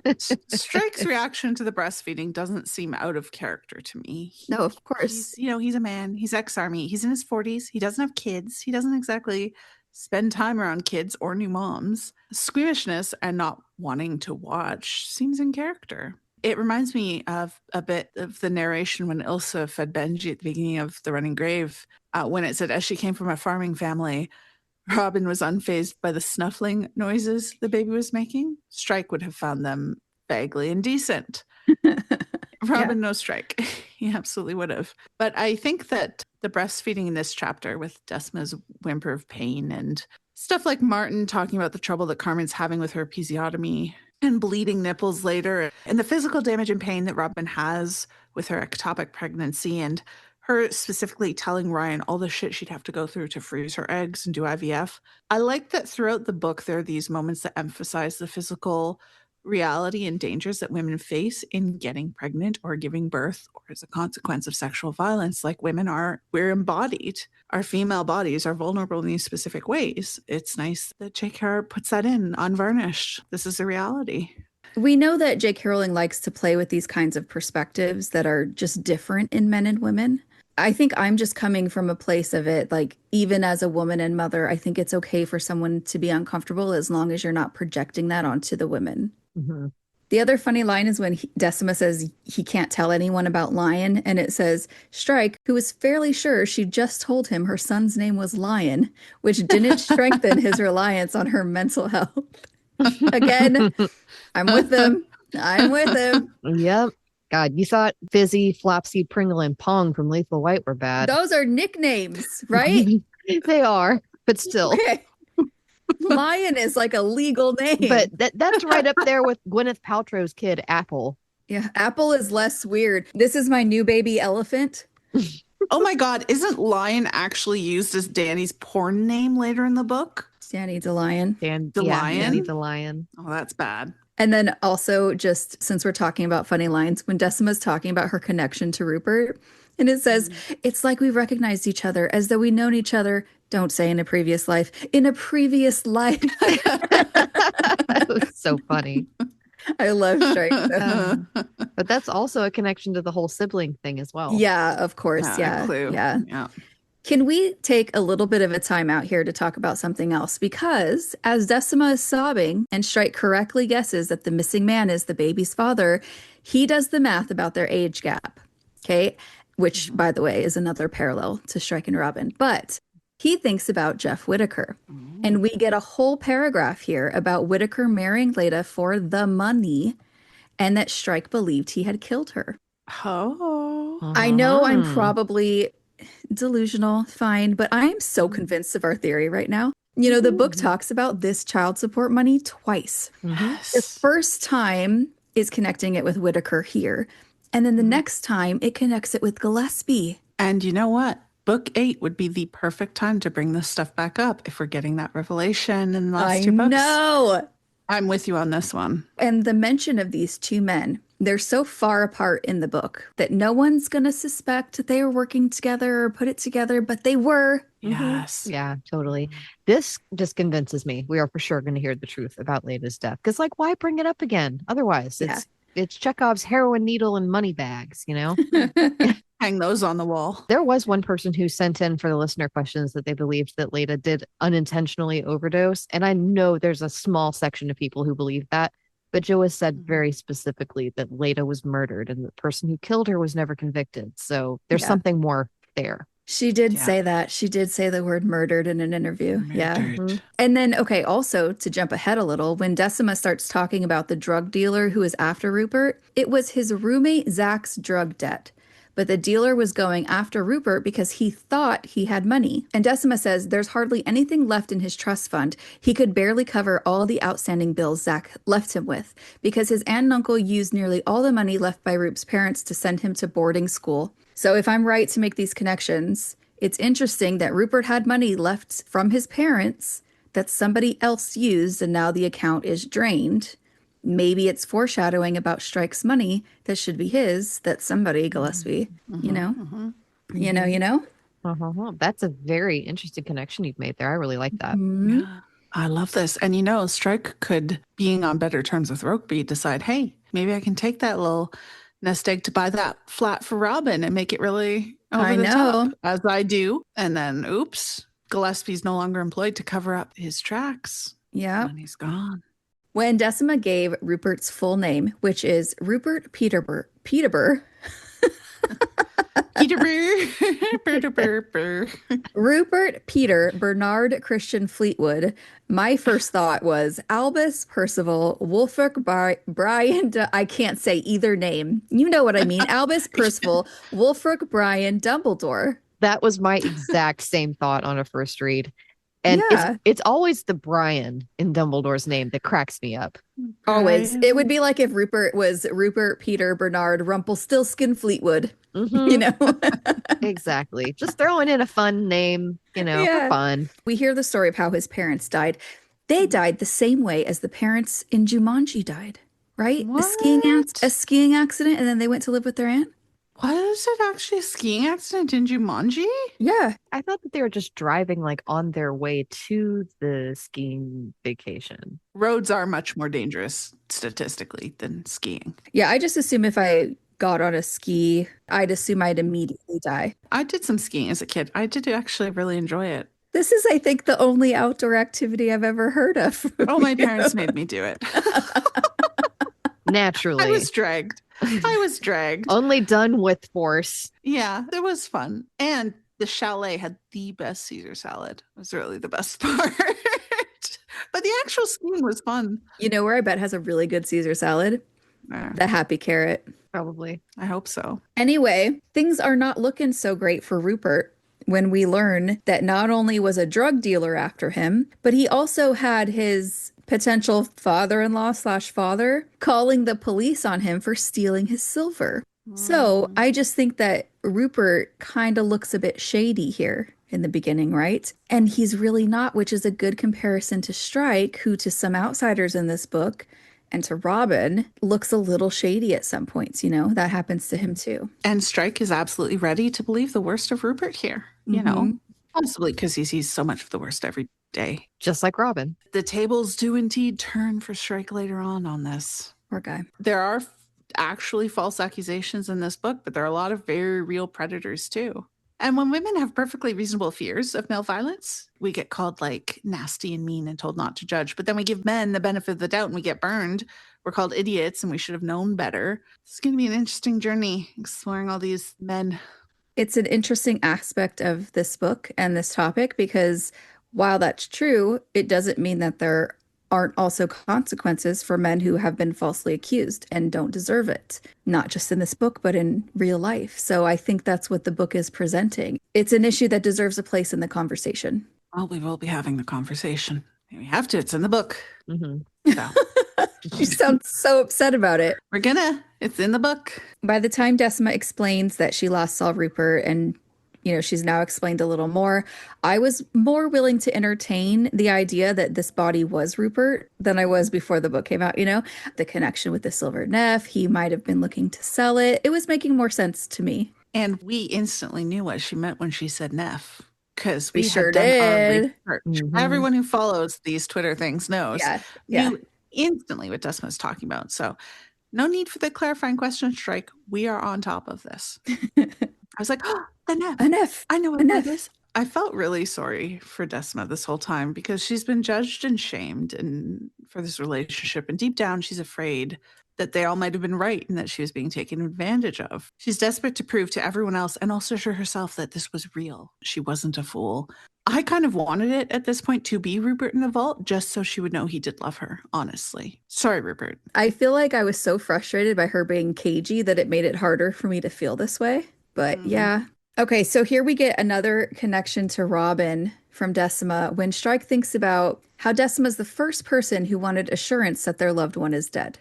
Right? It says this, he supposed, was the most extreme manifestation of a phenomenon with which he was only too familiar, a woman absolutely refusing to accept that her partner wasn't what she thought him. I was like, okay, Robin, Mhm. Matthew. But also, to be fair, it could be Strike too. Oh, big time strike for Well, his how many former years? self. His Yeah, former self, yeah. Yeah. former self. And also Robin and Murphy. Yeah. Strike has now had to sit through Robin gaslighting herself into staying with two different men who clearly aren't right Oh my for God, her. so Only too familiar is right, because oh my God, uh yeah, he's more grumpy about it than a lot of readers are. pretty grumpy.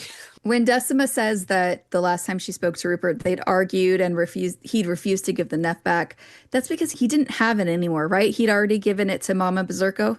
I love that nickname even more, knowing that Tara would just absolutely loathe it. Well, yeah. I need Lion to know his daddy only went away to try and fix things, and he never meant to leave us for good. I've got to prove it, and then I'll be able to give Roop a proper funeral, and at least we'll have a grave to visit. I can't go on like this. I need you to prove it was Roop in that vault, wailed Decima Mullins, her eyes pink and swollen as a piglet's, her thief of a boyfriend's baby hidden beneath her dirty poncho. So there's a couple of things here that give me flashback to other books. And I don't know if it's just a coincidence, but since this is the book of callbacks, I thought maybe it's worth mentioning it. So the fact that Decima and Rupert had argued the last time they spoke, it reminded me of Lula and John Bristow, especially because of the siblings thing, Oh. you know?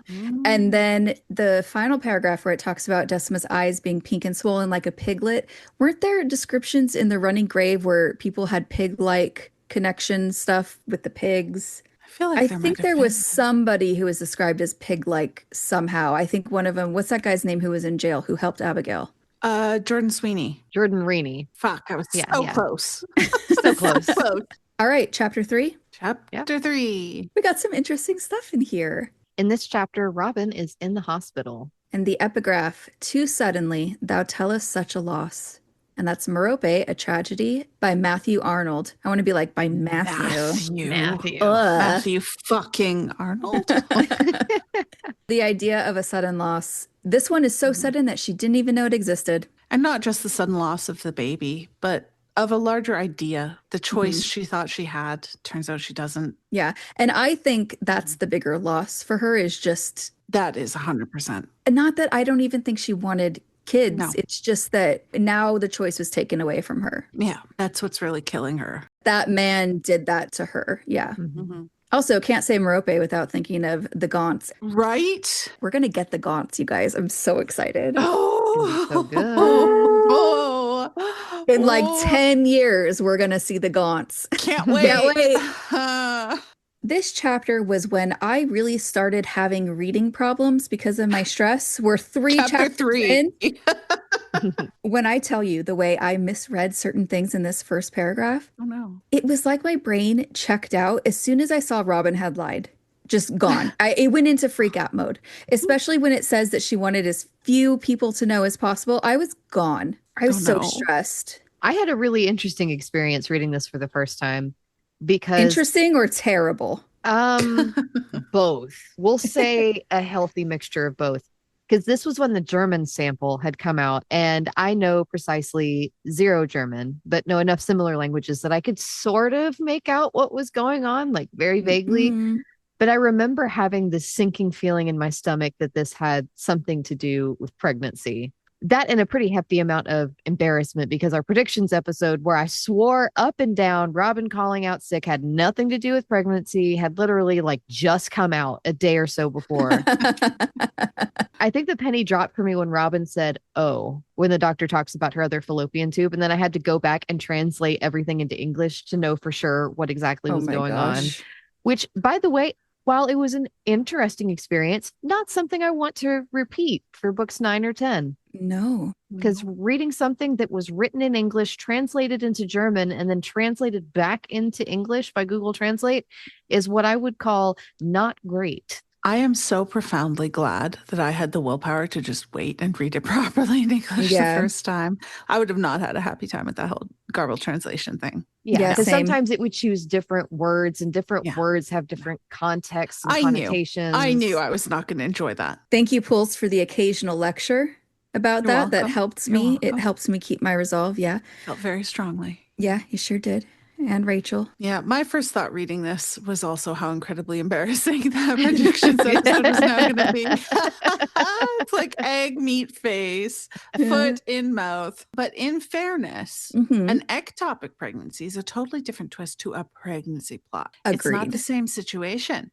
It's a totally different set of themes and challenges, right? I agree. I Yeah. big time agree. This is a hill I'm going to die on because then we're Yeah. right. So we might not have been right, but we weren't exactly wrong either. Yeah, I love that. Right? Yeah. Not really wrong. We weren't right, but we weren't wrong. Yeah. Yeah. I find it very intriguing that the very first line that we Mhm. get in this book from Robin is Robin Ellicott had lied to her detective partner. Yeah. Because that sets the scene for her journey in this book, just as well as Strike being grumpy driving without Robin does for his. Because Yeah. Robin is about to spend the next 900 pages lying to everyone, especially herself, while getting angry at her detective partner for not being open with her Yeah. and not getting angry enough at her lying liar boyfriend. Who called her a liar? Who calls her a liar? Man. Oh, ho, ho. I I can't don't like wait him. to get to those chapters. I'm ready to like eviscerate him. I hate him. But like lies are our theme in this book, you know? Yeah. The previous afternoon, Robin had been crossing the concourse of Victoria Station in pursuit of a surveillance target when she suddenly felt as though a red-hot knife had pierced her lower right side. When I read this, all I saw was knife and I gasped, thinking she'd been stabbed, and then had a second of panic / annoyance that she wasn't going to tell Strike she was stabbed. I was like, Robin, what?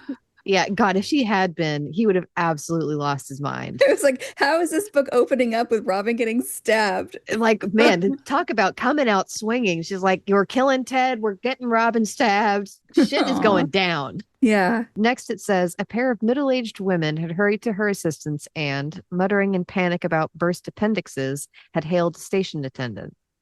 Okay. So then I read this and I think, oh, phew, it's just an appendix. But then wait, why doesn't she want anyone to know? Why is she so embarrassed about an appendix? This is like all 2 sentences here that my mind is just, yeah. Gone completely off the rails. I read it and I was like, ooh, echo to Lethal White. It was Jack the burst Exactly. appendix. Yeah. So by the time I got to the end of the paragraph where it says she had had an ectopic pregnancy and her fallopian tube had burst, I was an emotional wreck. Chapter 3. First paragraph. Didn't take long. Why do you think that Robin didn't call Strike herself? Reason one, first and foremost, is the plot, TM. The plot. Yeah. But reason two, in my opinion, is just that Robin couldn't face talking about having been pregnant with Strike. I think even if it wasn't for long, it wasn't viable. Maybe she was thinking being pregnant with Murphy's baby could have brought up potential topics of conversation that she wanted to avoid, or maybe she thought she would have been too shaken up to talk about it. Yeah, that's a good point. Like maybe she's thinking, I don't want to talk about whether or not I wanted this and what future I do want with Strike because he's keeps hinting at, More than that. Yeah, exactly. She knows he's hinting. I think she was worried about Strike being able to tell she was lying about being sick. Oh, yeah. She might have been afraid she wouldn't even be able to lie convincingly to him. If she heard his voice, she'd break down. That's so sweet, though. I know. I was a little worried that Murphy was still going to call Linda, even though Robin made him promise not to. You think that's still a possibility that he's gonna? Fucking Murphy. I'm fully ready to believe he'd pull that shit. Yeah. He might still pull that shit. If he doesn't outright tell Linda at some point, then he might accidentally let it slip. Like a condom. Dick. Yeah, I'm very much in the camp that Linda's going to find out about what happened to Robin through Murphy somehow. And if we get a repeat of Career of Evil and we see Robin unhappily engaged, looking drawn, etc., maybe he'll try and explain Robin's moodiness away by saying something about how she had been pregnant and that it's taking a while for her to recover emotionally or for her hormones to settle or some sort of dumb shit like that. Because he'd probably think that he was being helpful or that he had a right to tell Linda if he thinks that she's going to be his mother-in-law. Yeah, maybe. I mean, I'm still in the I don't think an engagement is going to happen, but see why you think so camp. Yeah, that's my camp. Is that your camp too, Pools? Yeah. Oh. Yeah. We're camping together? Sharing a tent. First of all, neither of us would be caught dead camping, first of all. Clamping. But yeah, sure. Full-on mattresses, frankly, separate igloos, like the little Yeah, things. please. I don't want to. I I don't want to actually don't want to share a share tent a with room with anyone. you. No You're good. offense. Oh, none taken, because same girl. Yeah. Yeah. Anyway, I wouldn't be surprised if Linda finds out. No, me neither. Okay, so when you read the paragraph where Robin's thinking back to when this accident happened, were you guys thinking the same as me, which was it had better not have been that one night in the running grave because we swore it was fine. Oh my Yep, God. I had faith in y'all's math. I was not worried about That's that. really funny. I will admit that the condoms were a setup for this happening when I thought they weren't, but it was not a pregnancy, right? Nothing happened that night. So, Sure. you know, it was, we weren't right, but we weren't wrong kind of thing again. Exactly. Hey, it's not my fault that Ryan fucking Murphy's a giant asshole and continues to be an asshole. And also, what ended up happening was way worse Yeah. than it being that night. Oh, so Yeah. much worse. Oh my God. But Robin blaming herself for this whole thing kills me. She says, most of all, she felt a vast sense of self-recrimination for not having managed her own body better, for having, as she saw it, brought this avoidable catastrophe upon herself. Robin, I'm begging, stop making every fucking thing your sole responsibility. You're not responsible for everything. You're not. Cut yourself some slack and dump the man whose fault this actually was. 3 things. There's an interesting bit of blink and you'll miss it symbolism right here before Robin's doctor walks in, when Robin's looking out the window and she notices that there's a group of starlings that are flying around outside. When I was looking into it, Google was showing me something that says starlings often symbolize pre-warnings of change or signs that alter the status quo if seen in prophetic instances. Their sudden emergence is a wake-up call to prepare for significant change, inspiring people to open themselves up to new opportunities or challenges. Oh. And the fact that these birds are referenced right before the doctor comes in and tells Robin about her infertility, with them leaving in the aftermath, is significant. It's this news that sets her backsliding even further and taking these unhealthy coping mechanisms back up, and what causes the numbness that we see starting in this chapter. That's such a good catch, Kens. I love that symbolism. And yeah, there's something also really evocative about there being like a group of them outside of the window. There's groups of starlings are supposed to symbolize order, unity, and community. And that's something that Robin is sorely lacking in this book. We know that Jo has a thing for birds, right? She talked about that. Remember, she's like, yeah, I do sort of have a thing for birds. I'm just impressed that, I wouldn't know what kind of bird it was outside my window. Oh, yeah. She can identify these birds, Robin. I know. I'd be like, it's brown. Yeah, it has wings. Medium. Oh no, do we have bird blindness? Okay, should we talk about the elephant in the room, or the clum elephant, if you will? Oh my Which God. I'm really proud of that. Clum elephant, yeah. We can try and say that Robin's fallopian tube disaster from having chlamydia after being raped was something that no one could have seen coming, but that's not true. Because John Granger from Hogwarts Professor definitely theorized about this. It was heavily dismissed by everyone with a passion. So, credit where credit's due on this one. He got this one right. I would be excited about it if I guessed something like this correctly. Oh, yeah. It's a pretty precise thing to have correctly guessed. I'll just say, yes, I have issues with the way he goes about engaging with the fandom, but I don't think that we can talk about this without acknowledging that he got this one right, because the backlash against the theory was so strong. And his reaction to the backlash was not great. Called us harpies before anyone said anything. It was in his very first post about it. Was it? He preemptively called the women of the fandom harpies. Is that where the harpies thing started? Yeah. I guess it's because I can't identify birds I didn't recognize Bird when it happened. Yeah. It's a real issue. Yeah, it's hard. In hindsight, the bit about chlamydia was a clue. Robin gaslighting herself into ignoring symptoms of pelvic inflammatory disease is 100% an in-character way of getting around the fact that she had doctors and antibiotics. Yes, actually, that makes a lot of sense. Sure does. Consistent. I think that the thematic impact of this on Robin's character and the overall story is different in the way that Jo writes it, as opposed to the way that John Granger was theorizing it. So if I recall, the reasoning behind John Granger's theory was that it was largely in terms of mythological parallels with the characters. That Robin being unable to have children would make Robin and Strike fit better with the childless or platonic mythological parallels that he discusses, right? The underlying assumption there is that it would take infertility for this to happen rather than Robin choosing not to have children. But I think that what Rowling has actually done with this whole plot is part of her larger projects of one, exploring male violence against women in all of its aspects, and number two, exploring the impacts of trauma and how we recover and we heal from trauma. Because those are two things she's absolutely doing with these books. And in a way, this actually makes perfect sense for them, because the point of the plot in this book for Robin is that she has, because of sexual violence, had her choice taken away from her decades after it actually happened. A decade and a bit. Yeah. She might not have wanted children, but the fact that she can't conceive naturally is something that male violence did to her, right? Yeah. That was an act of violence upon her. Her grappling with that fact throughout this book is an illustration of one of the dimensions of women's experience of victimization at the hands of men. This also works as a physical representation and manifestation of the way trauma, mental trauma, can resurface years, decades after you thought you'd healed. Right? Mhm. Something happens and you suddenly discover that actually you've got scars, in your heart and your mind that you never even realized were there. And you get to deal with the whole thing all over again. Woohoo. Woohoo indeed. Because Robin is re-traumatized over and over in this book. And Yeah. this ectopic pregnancy is the start of that. And all of this coming after she'd just been through a fresh set of hells at Chapman Farm that she hasn't even really dealt with. No wonder she's an absolute mess in this book. Yeah, I like Yeah. that analysis of why it's happening for the Yeah. story.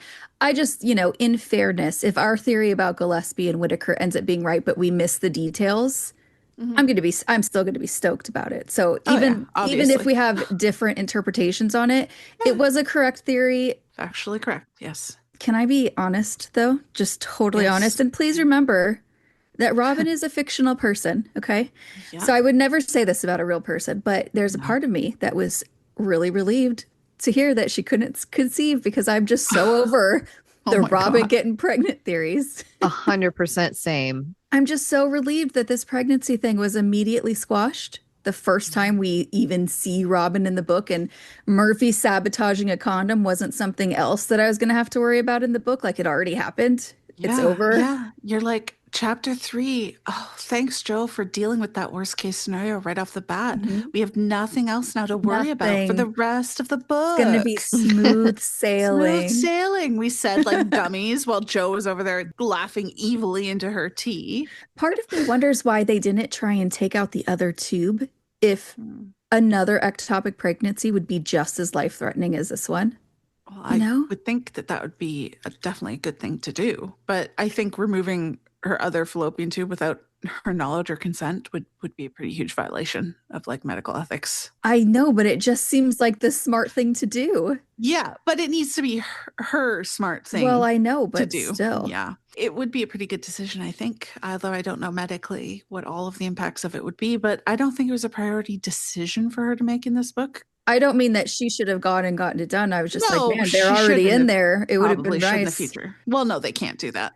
Well, I know, I understand that. Okay. Is it weird to say that Robin and I are fallopian tube buddies? No, that's a normal thing to say. Totally normal thing, right? So when I had a Mhm. C-section with my daughter, my doctor was like, "Do you want me to tie them or take them out?" I was like, "Heck yeah, I do."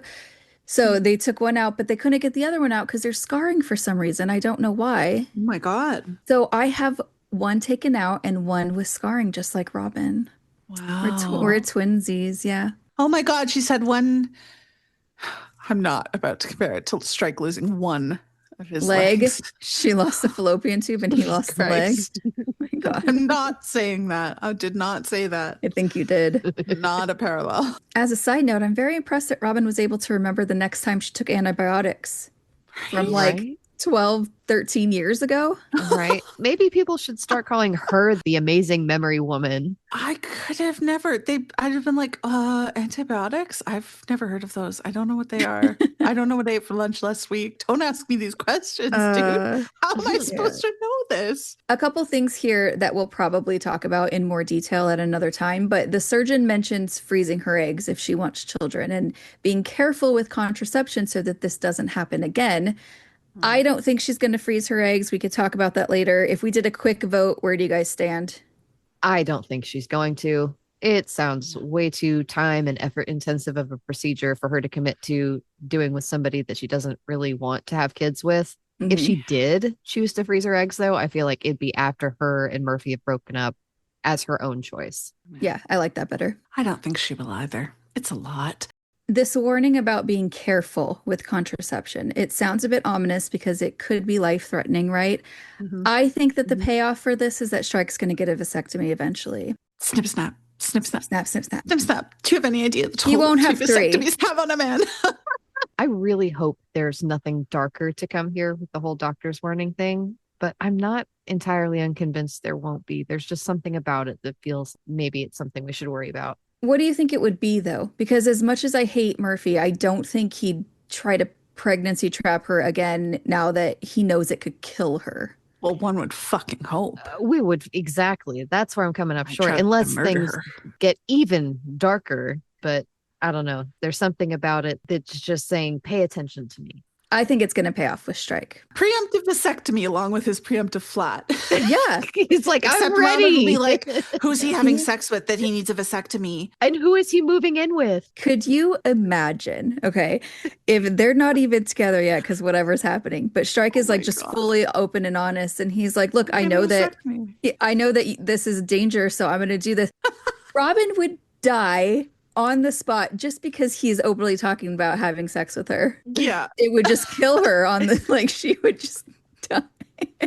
I mean, he's already proposed marriage and they've never kissed. Yeah, go get a vasectomy when they've never had Yeah, sex. why It's not? in line with it. Yeah, It's I love that. absolutely. I want that I'm just attitude for him. trying to be I prepared. want it. After the baby scare, he should get one anyways. Just like I know. I've always just in kind of case. wondered why he didn't go get one anyways. Just Yeah, 'cause, like Strike. It's like 2 days off and a bag of frozen peas. You're Yeah, fine. I know. You already have the frozen peas for the fish. When thinking about why Aw. she stopped the pill, Robin thinks back to the UHC. And I want to take a nice little moment to take this all in. You know, it's Mhm. really nice. Investigators had finished recovering all of the bodies buried in unmarked graves on the land where the cult had first started. Its originators, a couple called the Waces, were in custody, along with the upper echelons of the UHC's management, and attempts were being made to trace many trafficked babies. Celebrity supporters were trying to backtrack with various degrees of success. A famous novelist was currently in hiding, while a young waitress had been dropped from her new film after she was revealed to be one of the cult leader's spirit Ha wives. ha. Ha ha. Applause all around. Like, Yes, woohoo! I can't wait for Giles Harmon to get caught. I love that Noli Seymour was dropped from her. The film, it's just the justice. I We love love it. to hear it. I We love love to it. hear it. That's karma. Yeah, I know. I'm totally curious about how many bodies they found in total, though. They had found want- all the I want bodies. all the details. How many is all? Oh, and then who do you think the former member was who wrote the memoir? Because I was hoping for Emily. Definitely not Shauna. Yeah, no. No.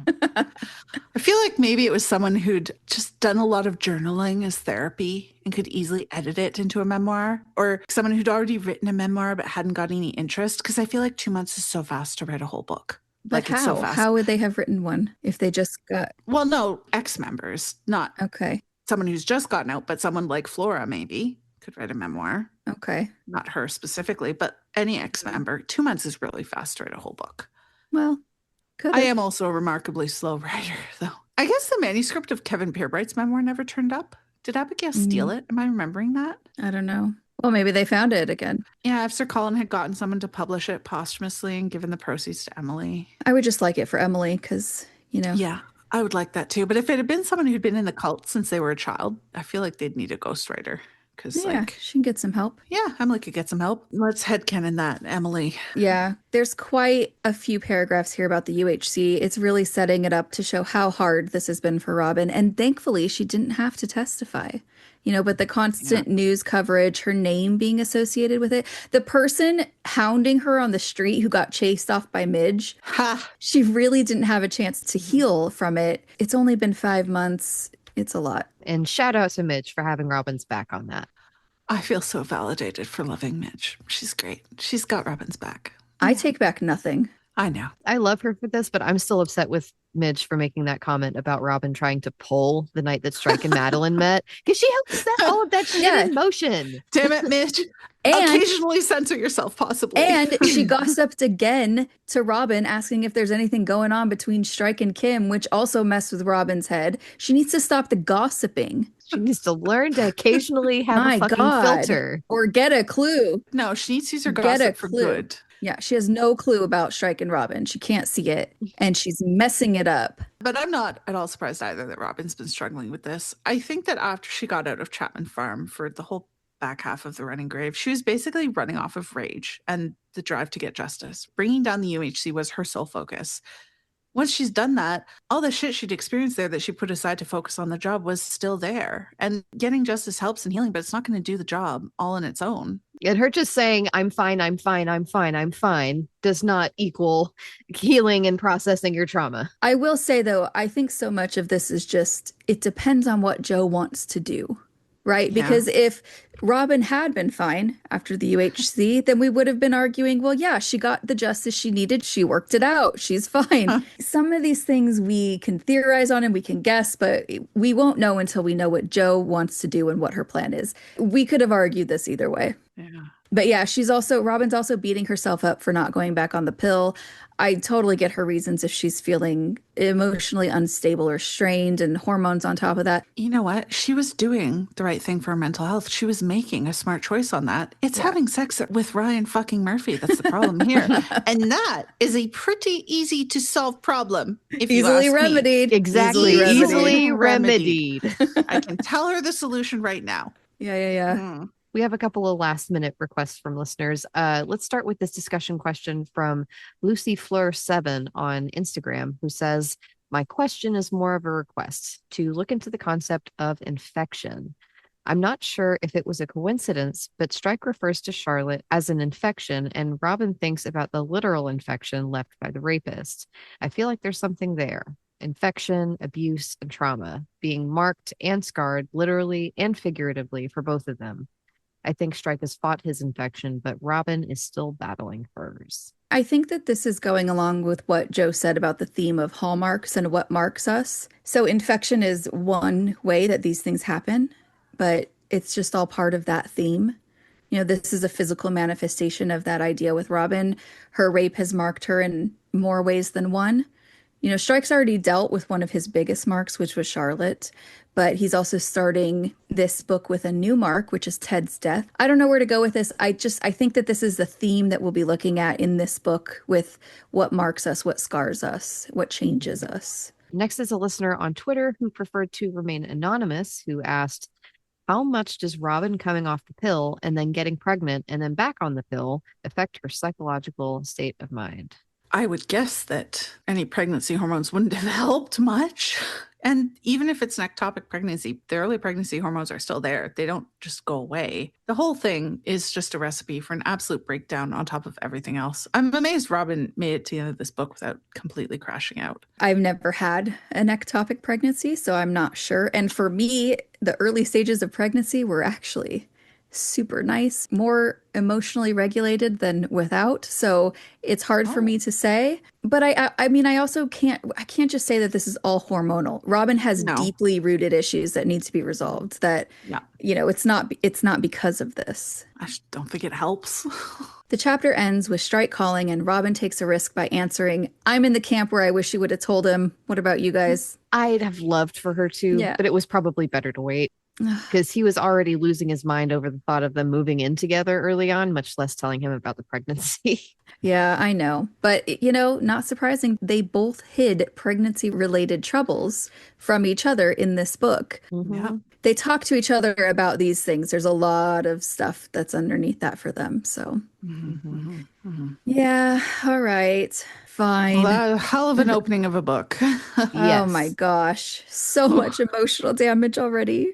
Just setting us up for more emotional damage to come. I can't wait. This is the only emotional damage that I enter into extremely happily and completely voluntarily. Exactly. We thank you for your service, Jo. Right. All right. What are we doing in our next episode? We are doing chapters 4 through 6. And in those chapters, Strike and Robin talk about the Decima interview.